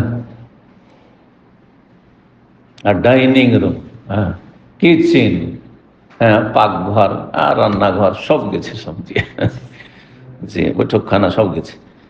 তো জমজমের সুফা ঠিক ওই রকমই ছোট্ট একটা চালা বা একটা জায়গা, জমজমের কূপ যেখানে আছে সেখানে ওইরকম তৈরি করা আছে। মানুষ আসবে, ওরকে বালতিতে উঠিয়ে পানি পান করাচ্ছে, মানুষ বসে আছে পান করার জন্য, ওখানে বসে একটু জিরিয়ে নিচ্ছে, হ্যাঁ, এইরকম বসার জায়গা। এই জমজমের সুফায় ইবনে আব্বাস রাদিয়াল্লাহু তাআলা আনহুমা সালাত আদায় করেছেন তাদেরকে নিয়ে। জমজমের কূপ একসময় খোলা ছিল। আলহামদুলিল্লাহ, আমরা আমাদের সৌভাগ্য যে আমরা জমজম কূপ দেখেছি, এইভাবে দেখেছি জমজম কূপ। হ্যাঁ, একটা বালতি এমনি নামকস্ত নামা ছিল, বালতিতে উঠানো হইতো না, কিন্তু ওই মানে এটাকে ঐতিহ্যটাকে বহাল রাখার জন্য। আর সেখানে গিয়েছি, সেখানে গিয়ে নল লাগা ছিল। আজকাল টিপে টিপে জায়গায় জায়গায় ধরেন সাফা মারো, যখন টিপে পানি নিচ্ছেন না, ওই রকম অনেকগুলি ছিল স্টিল, ওগুলো থেকে পানি নিয়ে কে উজু করছে, উজুও করেছি, তারপরে হাত মুখ ধুচ্ছে, সব করছে। তো এইরকম ছিল, একটু নিচে নামতে হইতো। আপনার যেদিকে মাকাম ইব্রাহিম আছে, মাকাম ইব্রাহিম পৌঁছার আগেই এইদিকে একটা জায়গা ছিল, যে মহিলারা বসে থাকছে ওই দিকটায়। তফ করার পরে যে মহিলারা বসে থাকছেন ওই সাইডটায়, ওই সাইডটা, আর ওই সাইডটাতে নিচে নামা যেত, আন্ডারগ্রাউন্ডে নামা যেত। ওই দিক থেকে নেমে আপনি ওখানে করে খুব ঠান্ডা আবহাওয়া। এক সময় 1989 থেকে শুরু করে আপনার তারপরে বেশ অনেকদিন ছিল, আমাদের যুগে ছিল। তারপর আমরা তো 93 মদিনা থেকে চলে গেলাম, তারপরেও ছিল বেশ কিছু সময় মনে হয়। তারপরে ওইটাকে পুরো ওপর থেকে লেবেল করে ঢেকে দেওয়া হয়েছে তওয়াফের সুবিধার্থে। আর তারপরে লোকেরা নিচে ভিড়ভাড় করবে, তারপরে সেখানে পানি টানি হয়ে যেত, মানুষ পানি ফেলত। তো যার ভালো আর দেখার কোনো সুযোগ নেই। জমজম আন্ডারগ্রাউন্ডে আছে, ওখান থেকে পানি পাচ্ছেন মাশাআল্লাহ, না দেখে জমজমের কূপ। হ্যাঁ, বীরে জমজম বলছেন, কিন্তু বীর কূপ কোথায় আছে তা দেখেননি। আপনাদের কেউ দেখেছেন ওইরকম নিচে? নিচে নিচে দেখেছেন? মাশাআল্লাহ, কত বছর আছেন এখানে? ও, তখনও ছিল, তার মানে ওটা খোলা ছিল তখন। জি, ঠিক মনে হয় যে কোন সালে বন্ধ করেছে, কিন্তু তারপর বন্ধ করে দেওয়া হয়েছে। যাই হোক, তো এই জমজমের সুফায় কি করেছেন? ইবনে আব্বাস রাদিয়াল্লাহু তাআলা আনহুমা সালাত আদায় করেছেন, মানে ইমামতি করেছেন। ওয়া জামা আলী ইবনে আব্দুল্লাহ ইবনে আব্বাস, আলী ইবনে আব্দুল্লাহ ইবনে আব্দুল্লাহ আব্বাসের ছেলে একজন আলী, তিনি জমা করেছেন, মানে জামাত করে সালাত আদায় করেছেন। ওয়াসাল্লাহ ইবনে ওমর আর আব্দুল্লাহ বিন ওমরও সালাত আদায় করেছেন। কিসের? জামাত করে সূর্য চন্দ্রগ্রহণের সালাত আদায়। বিষয়বস্তু হচ্ছে জামাত সহকারে সূর্য চন্দ্রগ্রহণের সালাত, এটি হচ্ছে সুন্নাত। সূর্য চন্দ্রগ্রহণ ছাড়া অন্য কোনো বালা মুসিবত আযাব যদি দেখেন, তো জামাত করে সালাত আদায় করা যাবে না। যেমন ঘূর্ণিঝড় চলছে, টর্নেডো, আর সুনামি, অমুক তমুক যেসব নামগুলো রয়েছে, যা কিছু হোক না কেন, বান বন্যা আযাব, আর কিছু যে কোনো রকম আসমানি জমিনে আযাব হোক না কেন, ভূমিকম্প, একা একা সালাত আদায় করুন। ভূমিকম্প হচ্ছে, দৌড়াদৌড়ি ছোটাছুটি না করে একা একা সালাত আদায় করুন। জামাত করে সালাত আদায় করা যাবে না। এইগুলি তো আল্লাহ ভীতি প্রদর্শন করছেন, এতেও আল্লাহ ভয় দেখাচ্ছেন, কিন্তু জামাত করার প্রমাণ যেহেতু নেই, সুতরাং বা জামাত পড়া যাবে না। একমাত্র বা জামাত সহকারে পড়বেন সূর্য চন্দ্র গ্রহণে। 1052 নম্বর হাদিস বানাতেছেন আব্দুল্লাহ ইবনে আব্বাস রাদিয়াল্লাহু তাআলা আনহুমা। 1052 বলছেন, ইন খাসাফাতিশ শামসু আলা আহদিন নবী সাল্লাল্লাহু আলাইহি ওয়াসাল্লাম আমলে সূর্য গ্রহণ লাগে। ফাসাল্লা রাসূলুল্লাহ সাল্লাল্লাহু আলাইহি ওয়াসাল্লাম ফাকামা কিয়ামান তাওয়িলান নাহওয়ান মিন কিরাআতি সূরাতুল বাকারা। নবী সাল্লাল্লাহু আলাইহি ওয়াসাল্লাম এত লম্বা তেলাওয়াত করলেন যে সেটি আনুমানিক সূরা বাকারা সমান ছিল। হ্যাঁ, সূরা বাকারায় কতটি আয়াত রয়েছে? 286, আড়াই পারার মতো। জি, আড়াই পারা। সুমারা কারু কন্তাবিল্লা, তার লম্বা রুকু করলেন। সুমারা ফা, তারপর উঠলেন। ফাকামা কিয়ামান তাবিল্লা, তারপরে আবার দীর্ঘ লম্বা কিয়াম করলেন। ওয়াহদুনাল কিয়াম, কিন্তু প্রথমবারের কিয়ামের তুলনায় ছোট ছিল। সুমারা কারু কন্তাবিল্লা, লম্বা রুকু করলেন দ্বিতীয়বারও, কিন্তু প্রথম রুকুর চাইতে ছোট ছিল। সুম্মা সাজাদা, তারপরে সিজদা। সুম্মা কামা কিয়ামান তাবিল্লা ওয়াহদুনাল কিয়ামিল, সুম্মারা কারু কন্তাবিল্লা ওয়াহদুনা রুকিলা, সুম্মা রাফা ফাকামা কিয়ামান তাবিল্লা ওয়াহদুনাল কিয়ামিল আউয়াল, সুম্মা রাফা সুম্মা রাকা রুকুআন তাবিল্লা ওয়াহদুনা রুকিল আউয়াল। এক কথায় 2 রাকাতে 2 করে 4 রুকু আর 4 সিজদা। সুম্মা রাকা রুকুআন তাবিল্লা ওয়াহদুনা রুকিল আউয়াল, সুম্মা সাজাদা, সিজদা করলেন দ্বিতীয়। সুম্মা সারাফা, তারপরে সালাম ফিরলেন, আত্তাহিয়াত পড়ে, দুরূদ পড়ে। ওয়াকাদ তাজাল্লাতিশ শামস, ততক্ষণ সূর্যের আলো প্রকাশিত হয়ে গেছে, সূর্যের আলো প্রকাশিত হয়ে গেছে। বলছেন, তারপরে বললেন, ইন্নাশ শামসা ওয়াল কামারা আয়াতান মিন আয়াতিল্লাহ, সূর্য চন্দ্র আল্লাহ রাব্বুল আলামিনের নিদর্শন। নিদর্শন মানে, নিদর্শনের অর্থই হচ্ছে আল্লাহর কুদরতের বহিঃপ্রকাশ। এটা হচ্ছে সৃষ্টিগত নিদর্শন, সৃষ্টিগত আয়াত, আয়াতুন কৌনিয়া। আর আরেকটি আয়াত হচ্ছে আয়াতুন শারঈয়া, বিধানগত আয়াত। সেগুলি হচ্ছে কোরআনে কারীমের আয়াত, আল্লাহর বিধিবিধান। হ্যাঁ, এই জন্য কোরআনে আয়াতকে আয়াত বলা হয়। আর এই অর্থে নবী সাল্লাল্লাহু আলাইহি ওয়াসাল্লামের হাদিস বা মাসলা মাসাইলকে আয়াত বলা, বাল্লিগু আন্নী ওয়ালাউ আয়া, আমার পক্ষ থেকে পৌঁছাতে যদি একটি আয়াত হয়, মানে একটি মাসলা মাসাইল, বিধিবিধান, হালাল হারামের কথা, হ্যাঁ, আয়াতে নেই, কোরআনে নেই, আয়াতে কোরআনিতে নেই, কিন্তু হাদিস আছে, সেটি আয়াত এই অর্থে। জি, তো আয়াত মানে যা দিয়ে আল্লাহকে চেনা যায়। তা আল্লাহকে চেনার 2টো পথ আছে বা 2টো মাধ্যম আছে। একটি হচ্ছে আল্লাহর সৃষ্টি দেখে স্রষ্টার উদ্ঘাটন, স্রষ্টাকে চেনা। যে আমরা এই ছোট্ট একটা বোতল দেখলে, যে কোনো জিনিস এর চেয়ে ছোট, ক্ষুদ্র থেকে ক্ষুদ্রতম কোনো একটু কিছু দেখেন, আর তারপরে কেউ বলবে এটা প্রাকৃতিক ভাবে তৈরি হয়েছে। হ্যাঁ, এটা সুচ প্রাকৃতিক না, এর কারখানা ছিল কোথাও, সেই কারখানায় তৈরি হয়েছে। হ্যাঁ, আর তারপরে কারখানায় তৈরি হওয়ার পরে বাজারজাত হয়েছে, তারপর সেখান থেকে কেউ এখানে নিয়ে এসে আমার টেবিল নিয়ে এসছে, ঠিক কিনা? তো সামান্য একটা ক্ষুদ্র জিনিসে আমরা সবাই কমন সেন্সে জানছি যে এইটা কেউ তৈরি করেছে, কোনো জায়গায় তৈরি হয়ে তারপর এখানে নিজে নিজে প্রাকৃতিক ভাবে আমার টেবিলে একটা সুচ এসে হাজির, এটা কেউ বলবে না। তাহলে সবাই বলবে যে পাগল পাগল পাগল, ঠিক না? ঠিক তেমনি এই আসমান, জমিন, সূর্য, চন্দ্র আর নক্ষত্র, রাশি, গ্রহ, এইসব প্রাকৃতিক, সব আর সব প্রাকৃতিক দুর্যোগ, বন্যা আর এই সূর্য চন্দ্র গ্রহণ সব প্রাকৃতিক দুর্যোগ। এই প্রাকৃতিক বলে যারা আল্লাহকে অস্বীকার করে তারা পাগল না? ওরা বড় পাগল। ছোট্ট একটা জিনিস যদি এমনিতে বলেন তো পাগল বলবেন, তো এরা যদি বলে যে না এগুলো এমনিতে প্রাকৃতিক ভাষা, প্রকৃতি, একেবারে পাগল। এই জন্য নাস্তিক পাগল ছাড়তে হয় না, শয়তান তাদেরকে পাগল করে দিয়েছে। শয়তান তাদের বিবেকটাকে গ্রাস করেছে। পাগল কাকে বলে? যার বিবেক কাজ করে না, সে পাগলামি করুক আর না করুক, এর চাইতে পাগল আর কি আছে? এটা পাগল হয়তো বলবেন যে আল্লাহ নেই, হ্যাঁ, অথচ তার সেন্স নেই। তো কি বলছিলাম, যা দিয়ে আল্লাহকে চেনা যায়, আল্লাহকে চেনা যায় একটা হচ্ছে আল্লাহর সৃষ্টি দেখে, আর একটা হচ্ছে আল্লাহর বিধান চর্চা করে, কোরআনে ও হাদিস পড়ে, ওহী দিয়ে। এই জন্য ওহী হল আল্লাহর আয়াতে শারঈয়া, আর আল্লাহর সৃষ্টিগুলি সবগুলি হচ্ছে আয়াতুন কৌনিয়া। এমনকি আমার আপনার সৃষ্টি, গঠন আর সবকিছু, এই যে অঙ্গ প্রত্যঙ্গ কাজ করছে, চিন্তা করুন তো দেখি এগুলো নিয়ে যে গভীরভাবে, যে যত বেশি গভীরভাবে চিন্তা করবে তত বেশি আল্লাহর নিদর্শন তাতে পাবে, আল্লাহকে চেনার, হ্যাঁ, চেনা তার জন্য সহজ হয়ে যাবে। চিন্তা করুন তো যে ব্লাড গ্রুপটা, আমি ভাবতেও না ব্লাড থেকে কি করে সে বুঝে নিচ্ছে যে আপনার কিডনি খারাপ হতে যাচ্ছে, তো আপনার লিভার এরকম অবস্থায় আছে, তো আপনার এই হয়েছে, তো আপনার এই হচ্ছে, সে কি করে আপনার ক্যান্সার আছে, হ্যাঁ, কেমন করে বুঝে নিচ্ছে? সুবহানাল্লাহ। তারপর রবকে চিনলেন না? এগুলো হচ্ছে আয়াতে কৌনিয়া, সৃষ্টিগত নিদর্শন, আল্লাহকে চেনার উপায়। তো বলছেন যে সূর্য প্রকাশিত হলে তারপরে বলেন এগুলি আল্লাহর আয়াত, সূর্য চন্দ্র গ্রহণ। লা ইয়াকসিফানি লিমাউতি আহাদিন ওয়া লিহায়াতি, কারো জীবন মরার জন্য সূর্য চন্দ্র গ্রহণ লাগে না। যখন তোমরা দেখবে ফাইজা রাআইতুম ফাযকুরুল্লাহ, কি করবে? আল্লাহর জিকির আজকার করবে, এইটি একটি ইবাদত।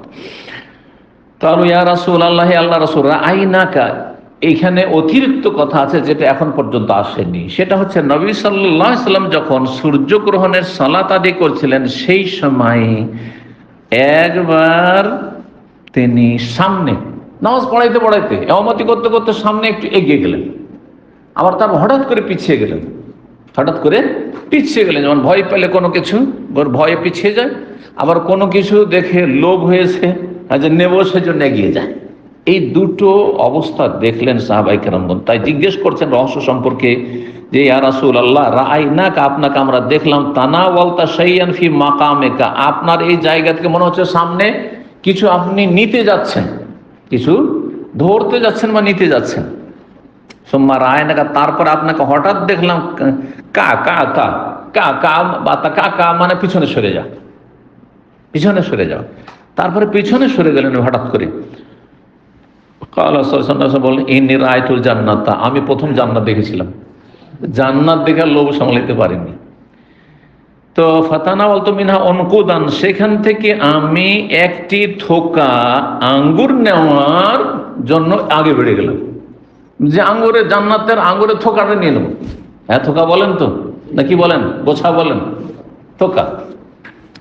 ওয়ালাউ আসাবতুহু, যদি আমি নিয়ে নিতে পারতাম, লাআকালতুম মিনহু মা বাকিয়া দুনিয়া, তাহলে তা হতে তোমরা কিয়ামত পর্যন্ত খেতে শেষ হতো না। কারণ সেটা জান্নাতের নিয়ামত, জান্নাতের লাতাফ না, শেষ হবে না। এটা দুনিয়া নয়, খেতে থাকবে, ওই অবস্থায় থাকবে, খেতে সারা দুনিয়ার লোক খেলো, শেষ হইতো না। কিন্তু আল্লাহ তা তো করতে দেবেন না, সেই জন্য নিতে গেলেন, কিন্তু হ্যাঁ, নিতে পারলেন না। একবারে কাছে হাতের নাগালে পেয়েছেন যেহেতু, দেখি হ্যাঁ একটা থোকা নিয়ে নি। উরিতুন্নার, তারপর আমাকে জাহান্নামের আগুন দেখানো হলো। জাহান্নাম দেখানো হলো মানে জাহান্নামের একটা অংশ, সত্যিকার দেখানো হয়েছে না তার দৃশ্য দেখানো হয়েছে, দুটো মত আছে ভাষ্যকারদের, কিন্তু আমরা বাহ্যিক দেখবো জাহান্নাম দেখানো হয়েছে মানে জাহান্নামের একটা অংশই হোক না কেন, জাহান্নামে যে আযাব হচ্ছে তা দেখানো হয়েছে। ফালাম আরা মানজারান কাল ইয়াউমে কাত্তু আফজা, আজকের মতো ভয়ানক দৃশ্য আমি জীবনেও দেখিনি। এই জাহান্নামের আগুনের যে ভয়ানক দৃশ্য দেখলাম, আফদা, এর চাইতে ভয়ানক দৃশ্য আমি কখনো দেখিনি। মনজার মানে দৃশ্য। ওরায় তো আকসার আহলি হান্নেসার, সেখানে জাহান্নামের অধিবাসী সংখ্যাগরিষ্ঠ মহিলাদেরকে দেখলাম। মহিলার সংখ্যা সবচেয়ে বেশি, নারী আর নারী। আল্লাহু আকবার। কালু বিমা ইয়া রাসূলুল্লাহ, সাহাবীরা বলে কেন ইয়া রাসূলুল্লাহ, বিশেষ করে মহিলারা জিজ্ঞেস করেছে। কালা বেকুফরিহিন্না, এই মহিলাদের অবাধ্যতার কারণে, অকৃতজ্ঞতার কারণে। হ্যাঁ, এরা অধিকাংশই নুন খেয়ে গুণ গায় না। সারা জীবন কত সুখে স্বামী রাখলো, রাখতে রাখতে রাখতে রাখতে আর স্মার্টফোন একটা বিদেশ থেকে কিনে দিয়েছে, আর ওদিকে পরে পরে লিখত জমি জায়গা সম্পদ যা তাকে লিখে দিয়েছেন। আউযুবিল্লাহ, এইসব ঘটছে না? ঘটছে না? ইন্না লিল্লাহি ওয়া ইন্না ইলাইহি রাজিউন। বাড়ি ভিটে বাড়ি সব দখল করে দিয়েছে। আল্লাহু আকবার। সব নিয়ে গেছে, তার সাথে ওই প্রেমিকের সাথে, তাকে নিয়ে চলে গেছে, একেবারে সর্বহারা নিঃস্ব করে দিয়েছে। খবরদার, এই জন্য খবরদার, ফিতনার যুগে সতর্ক সাবধান। সব কিছু কাপড় খুলে দিয়ে দিবেন না। একবার খুব সহজ ভাষায় বলছে, মহব্বত করা, ভালোবাসা মানে এই নয় যে আমার লুঙ্গি খুলে আপনার লুঙ্গি খুলেও দিয়ে দিবেন, হ্যাঁ দিয়ে আপনি বিবস্ত্র থাকবেন। কথা বোঝা গেছে? বাড়িটা আপনার নামে থাক, বেটে মাটি আপনার নামে থাক, দামি দামি জায়গাগুলো আপনার নামে থাক, জি হ্যাঁ, আর তারপর ব্যালেন্স আপনার অ্যাকাউন্টে পয়সা যাক, আপনি খরচ দেন, যথেষ্ট খরচ দেন, অসুবিধা নেই, কিছু লিখে দেন যদি ঠিক আছে। ওইরকম যদি অধিকাংশ মানুষ আলহামদুলিল্লাহ এরকমটা হয় না, কিন্তু এই দুর্দিন যে কোনো মানুষের, ভালো মানুষের ঘরেও আসতে পারে। আল্লাহ হেফাজত করে, আল্লাহ হেফাজত করে। নবী সাল্লাল্লাহু আলাইহি ওয়াসাল্লামের ভবিষ্যৎ কিসের জন্য? অবেকুফরিহিন্না, তাদের অবাধ্যতা। দুটো অর্থ করে, অবাধ্যতা বা তাদের নাশুকরি, অকৃতজ্ঞতা, এমন খারাপ। সবাইকে আবার ঢালা হয় বলবেন না। ইন্না কায়দাকুন নাযিম, আমাকে এক বোন জিজ্ঞাসা করেছেন কিছুদিন আগে, উত্তর দিলাম যে আমরা জুম প্রোগ্রামে যে আল্লাহ কোরআনে বলেছেন যে ইন্না কায়দাকুন নাযিম, তোমাদের চক্রান্ত, হে মহিলা তোমাদের চক্রান্ত তো বড়ই মারাত্মক। বলছে সব মহিলাকে ঢালাও হবে, এক শ্রেণীর পুরুষরা বা বক্তারা বয়ান করছে। আমি বললাম যে তাহলে আল্লাহ তো কোরআনে এই কথা বলেছে, ওয়ালাইসা যাকারু কাল উনসা, পুরুষরা মহিলার মতো ভালো হইতেই পারে না, ওটাও তো কোরআনে আছে।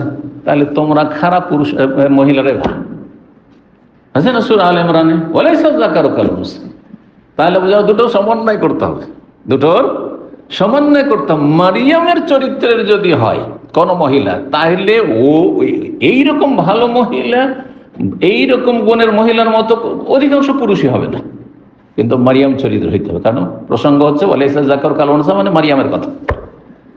আর যদি ওই জুলেখা, ইউসুফ আলাইহিস সালামের জন্য যে পাগল হয়েছে যে মহিলা, খারাপ মহিলা, তার মতো যদি মহিলা হয় তো ইন্না কায়দাকুন নাজ, এইরকম মহিলা যদি কারো নসিবে পড়ে বদনসিব হয়ে যায়, তাহলে কঠিন ব্যাপার, তাদের চক্রান্ত মারাত্মক চক্রান্ত। এবার বোঝা গেছে সমন্বয়? জি হ্যাঁ। তো শেষ করি, বলছেন নবী সাল্লাল্লাহু আলাইহি সাল্লাম যে তারা অবাধ্যতার কারণে জাহান্নামে বেশি যাবে তারা। কিলা কুফর, যখন বলা হয়েছে ইয়াকফুরনা বিল্লাহ, মহিলারা বেশি সংখ্যায় কি আল্লাহর সাথে কুফরি করে? এমনটা তো নয় আসলে। তো সাহাবীরা জিজ্ঞেস করলেন কালা ইয়াকফুরনাল আশির, না স্বামীর অবাধ্য হয়ে থাকে, একটুতে বাঁকা হয়ে যাবে, একটুতে বাঁকা চেষ্টা করছেন, তারপর বাঁকা চলবে, হ্যাঁ ডানে যেতে হলে বামে চলবে, অধিকাংশ টেড়ামি আছে, আর অবাধ্যতা আছে, নাশুকরি আছে। সারা জীবন খুব দিলেন, প্রতি ছুটিতে গেছেন, অলংকার গয়না কত কিনে গেছেন, আর এখন তো সৌদি আরব বা আরব দেশগুলির অবস্থা, যে আর্থিক অবস্থা এখানে প্রবাসীদের জন্য কঠিন, সুতরাং খালি হাতে চলে গেলেন। কি নিয়ে এসছে আমার জন্য? জীবনে তো কিছু দিতে পারলেন না, হ্যাঁ জীবনে সুখ শান্তি পেলাম না তোমার ঘরে এসে। একটু যদি কোনো সময় রেগে যান আর যদি ভুল করে দেন, ভুল মানুষ কত, সেও ভুল করছেন, তোমার কাছে এসে জীবনে শান্তি পেলাম না। দেখো সবাই শান্তিতে আছে গ্রামে, সব মহিলা, আমি শুধু অশান্তিতে। জি হ্যাঁ, এই সব কারণে জানা হয়ে যাবে না। ওজন করে কথা বলেন, এই জন্য ওজন করে কথা বলতে হবে। আবেগ, মহিলার আবেগ হয়, আবেগ এগুলো কথা বেরিয়ে যায়। এত ভালো ভালো ভালো খেলেন আর ভালো জীবনযাপন, এই সুখের জীবন ভুলে গেলেন, হ্যাঁ আবেগ যখন থাকে তখন হঠাৎ করে ভুলে যায়। আর মহিলারা পুরুষের চাইতে আবেগী বেশি। বলছেন যে একফরনাল আশির, আশির বিশেষ করে স্বামী, আর তারপরে স্বামীর কাছের মানুষ, সবচেয়ে কাছের মানুষ স্বামীর বাবা মা। তো স্বামীর বাবা মার বাড়িতে ভালো আচরণ করছে, খারাপ আচরণ করলে অবশ্যই খারাপ, কিন্তু ভালো আচরণ করছে, তারপরেও আজকালকার মহিলারা স্বামীর বাপ মাকে নিয়ে সংসার করতে চায় না। না, থাকবো না, এটা দোষ, ওটা দোষ, এটা দোষ, থাকবো না। আর মাসলা এখন ফতুয়াবাজি করে যে না, আমার দায়িত্ব না ও শ্বশুর শাশুড়িকে খাওয়ানো, শ্বশুর শাশুড়িকে খাওয়ানো দায়িত্ব না, তো তোমার বাপ মাকে খাওয়ানো দায়িত্ব। হ্যাঁ, এইদিকে শ্বশুর শাশুড়িকে খাওয়াইতে পারবেন না, কিন্তু ওইদিকে তার বাপ মা 14 গোষ্ঠী আর তার বোন আর বোনের ছেলেমেয়েরা, ভাইয়ের ছেলে মেয়ে সবসময় গ্যাদারিং করে আর খুব খাওয়াচ্ছে, আপনার খরচ এখান থেকে টাকা পাঠাচ্ছে, অতি পাঠাচ্ছে। অনেক মহিলা আছে, এটা ফের কোথায় পেলে যে স্বামীর বিনা হুকুমে স্বামীর টাকা দিয়ে তুমি আপ্যায়ন করবে? হ্যাঁ, তোমার বংশধরে স্বামীর অনুমতি নিতে হবে। তাহলে আল্লাহ বুঝার তৌফিক দান করুন। তো বলছেন যে ওয়াকফুরুল ইহসান, আর তারা ইহসানকে ভুলে যায়, সদ্ব্যবহারের নাশুকরি করে। এত সদাচরণ করা হয়েছে কিন্তু ভুলে যায়। লাউ আহসানতা, আরো ব্যাখ্যা করছেন, লাউ আহসানতা ইলা ইহদাহুন্না দাহরা কুল্লা, সারা জীবন ধরে, যুগ যুগ ধরে, দাহার মানে যুগ, যুগ যুগ ধরে যদি কোন স্ত্রীর সাথে ভালো আচরণ করেন, খুব ভালো চললেন, খুব মধুর জীবন কাটলো, কিন্তু সুম্মা রাত মিনকা শাইআন, তারপরে তোমার পক্ষ থেকে যদি কোনো অপ্রীতিকর কিছু দেখে, একটু অশান্তি অথবা কলহ অথবা তোমার পক্ষ থেকে একটু বেশি রাগে দেখিয়ে দিলে, মানুষ ভুল হতে পারে, কাল্লা হঠাৎ করে বলে ফেলবে, মা রাআইতু মিনকা খায়রান কাত্তু, তোমার থেকে কখনো ভালো পেলাম না, কখনো সুখ শান্তি পেলাম না। এই জন্য জানলাম, এই জন্য নাশুকরি করতে নেই। কিছু আছে মহিলা চরিত্রের আবার পুরুষ, তো তারাও তাদেরও দশা এরকম ভাবে জাহান্নামে যেতে হবে, এই যদি খারাপ অভ্যাস থাকে। স্ত্রী এত ইহসান করে, এত ভালো খেদমত করে, এত ভালো আপনার আপ্যায়ন করে, তারপরও একটু লবণ হইলেই আরে বর্ষণ শুরু হয়ে গেল, একটু ঝাল হইলে, হ্যাঁ একটু দেরি হইলে, এই হইলে সে হইলে, না, আপনার তো সবর করতে হবে, ইহসানগুলো ভুলে গেলে হবে না। যখন সুস্থ ছিল অনেক কিছু করেছে, এখন অসুস্থ হয়েছে, পারছে না, অথবা বাচ্চা কাচ্চা ছোট আছে, পারছে না, ঠিক আছে আমি তার সাথে সহযোগিতা করি, আল্লাহ যেন তৌফিক দান করেন। আর একটি অধ্যায় আমরা আলোচনা করি, বলছেন 10 নম্বর অধ্যায়, বাবু সালাতিন নিসায়ে মা রিজালি ফিল কুসুফ। এই অধ্যায় হচ্ছে পুরুষদের সাথে মহিলারাও জামাত সহকারে সূর্য চন্দ্র গ্রহণের সালাত আদায় করবে। 1053 নম্বর হাদিস, হেশাম বিন উরওয়া বর্ণনা করছেন তার স্ত্রী ফাতেমা বিনতুল মুনজির থেকে। সাহাবী তাবেঈনগণ স্ত্রীর কাছ থেকেও শিখতেন, দেখেন হাদিস গ্রহণ করেছেন কার কাছে? স্ত্রীর কাছে। হেশাম বিন উরওয়া, যে উরওয়া ইবনে জুবাইর তার ছেলে হেশাম, আর তার স্ত্রী ফাতেমা বিনতুল মুনজির, তিনি বর্ণনা করেছেন ফাতেমা বিনতুল মুনজির আসমা বিনতে আবি বকর থেকে। আসমা বিনতে আবি বকর হচ্ছে বড় খালা উরওয়ার, জি, আবু বকর সিদ্দিক রাদিয়াল্লাহু আনহু মেয়ে। বলছেন আন্না কাল, তিনি বলছেন আতাই তো আয়েশা যাওজান নবী, আমি একদিন নবী সাল্লাল্লাহু আলাইহি ওয়াসাল্লামের সহধর্মিনী আয়েশা, আমার বোনের বাড়ি আসলেন, ছোট বোনের বাড়ি, বড় বোন এসছেন। হিনা খাসাফাতিশ শামস, সেই সময় সূর্যগ্রহণ লেগেছে। ফাইজান নাসু কিয়ামুন, দেখছি যে লোকেরা দাঁড়িয়ে সাল্লুন সালাত আদায় করছে। ওয়াইদা হিয়া কায়মাতুস সালাত, আর দেখছি যে আয়েশা ও তার নিজের কক্ষে, যেহেতু মসজিদের সাথে লেগে আছে কক্ষ, যেখানে নবীর কবর আছে বর্তমানে, তো নিজের ঘরেই কাতার লাগিয়ে আর মসজিদে না গিয়ে ওইখানে তিনিও সালাত আদায় করছেন নবী ইক্তেদা করে। ফাকুলতু, তখন আমি বললাম, মালিন নাস, জনগণের কি হয়েছে, এখন আবার কিসের নামাজ, সকাল 8টা 9টা 10টা এই সময় কিসের সালাত, কি হয়েছে মানুষের? আকাশের দিকে দেখেননি আর কেউ বলেও নি যে সূর্যগ্রহণ লেগেছে। ফাশারাত বিয়াদিহি ইলাস সামা, তখন হাত দ্বারা সালাত আদায় করতে করতে আয়েশা রাদিয়াল্লাহু ইশারা করছেন আকাশের দিকে। জি, তাইলে বোঝা গেল যে সালাত অবস্থায় প্রয়োজনে ইশারা ইঙ্গিতে কথা বলা যাবে। জবানে কথা বললে মানুষের সাথে সালাত নষ্ট হবে, কিন্তু ইশারা মাফহুমা, এমন ইশারা ইঙ্গিত যা অর্থবোধক, তাতে সালাত নষ্ট হয়নি। কারণ কেউ কেউ কোনো ফোকাহারা কঠোরতা অবলম্বন করছেন, আপনার ইশারা ইঙ্গিত অর্থবোধক হইলে কিছু যদি বুঝায়, হ্যাঁ না, তাহলে সালাত নষ্ট। তাহলে মানুষ ইশারাই কেন করবে? যদি আমার ইশারা ইঙ্গিতে কোনো অর্থই না থাকে, তাহলে কেন বা ইশারা করতে যাবে সালাতে? বুঝতে পারছেন? বলছেন যে আকাশের দিকে ইশারা করলেন, ওয়াকাল সুবহানাল্লাহ, তখন আসামে দাউদ বলছেন সুবহানাল্লাহ, ফাকুলতু আয়া, নিদর্শন, তার মানে নামাজ পড়ছেন, তার মানে আল্লাহর কোন নিদর্শন, এটি কি? ফাশারাত আয়া নাম, হ্যাঁ আল্লাহর নিদর্শন, আল্লাহর কুদরতে বহিঃপ্রকাশ।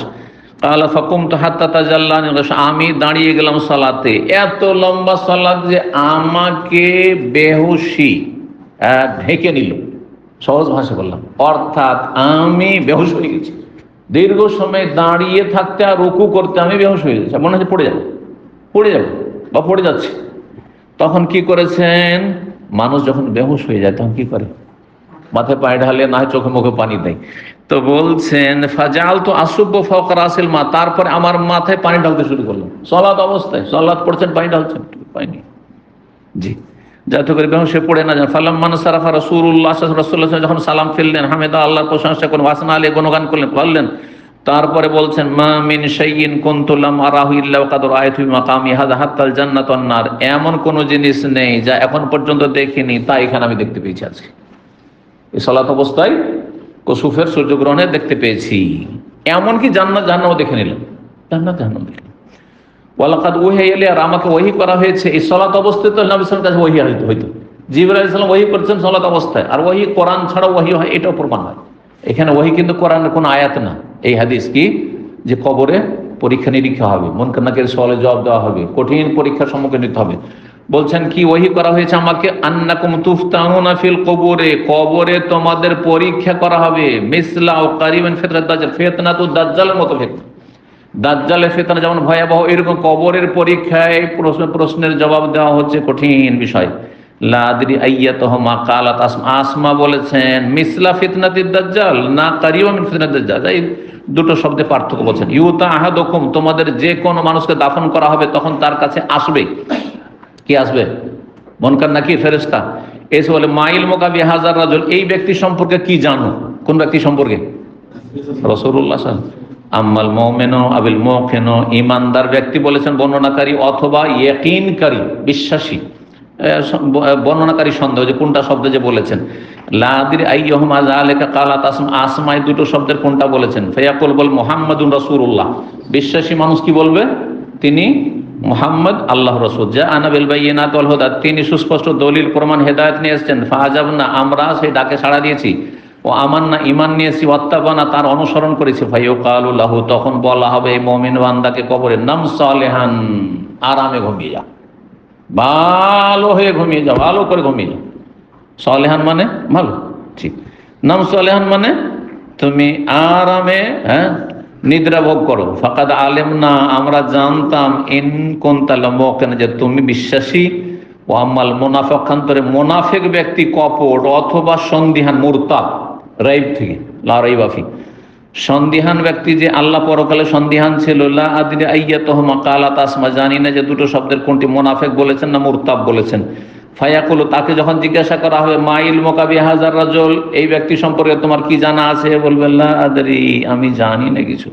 সামিআতুন নাস ইয়াকুলুনা শাইআন, তবে লোকজনকে বলতে শুনতাম মুসলিম সমাজে কিছু কিছু কথা বলতো। ফাকুলতু, আমিও তাদের মতোই বলেছি। মুকাল্লিদ, এই জন্য মুকাল্লিদ কখন মুক্তি হবে না, যে সবার দেখা দেখি সবাই মুসলিম আমিও মুসলিম, সবাই হজ করে আমিও হজ করি, সবাই নামাজ পড়ে আমিও নামাজ পড়ি, কিন্তু নামাজের তরিকা জানি না, নাজাত পাবে না। আপনাকে আগে এলেম শিখা ফরজ, এলেম শিখে তারপরে ইবাদতবন্দি করতে হবে। এখানে আজকের আলোচনা শেষ করছি।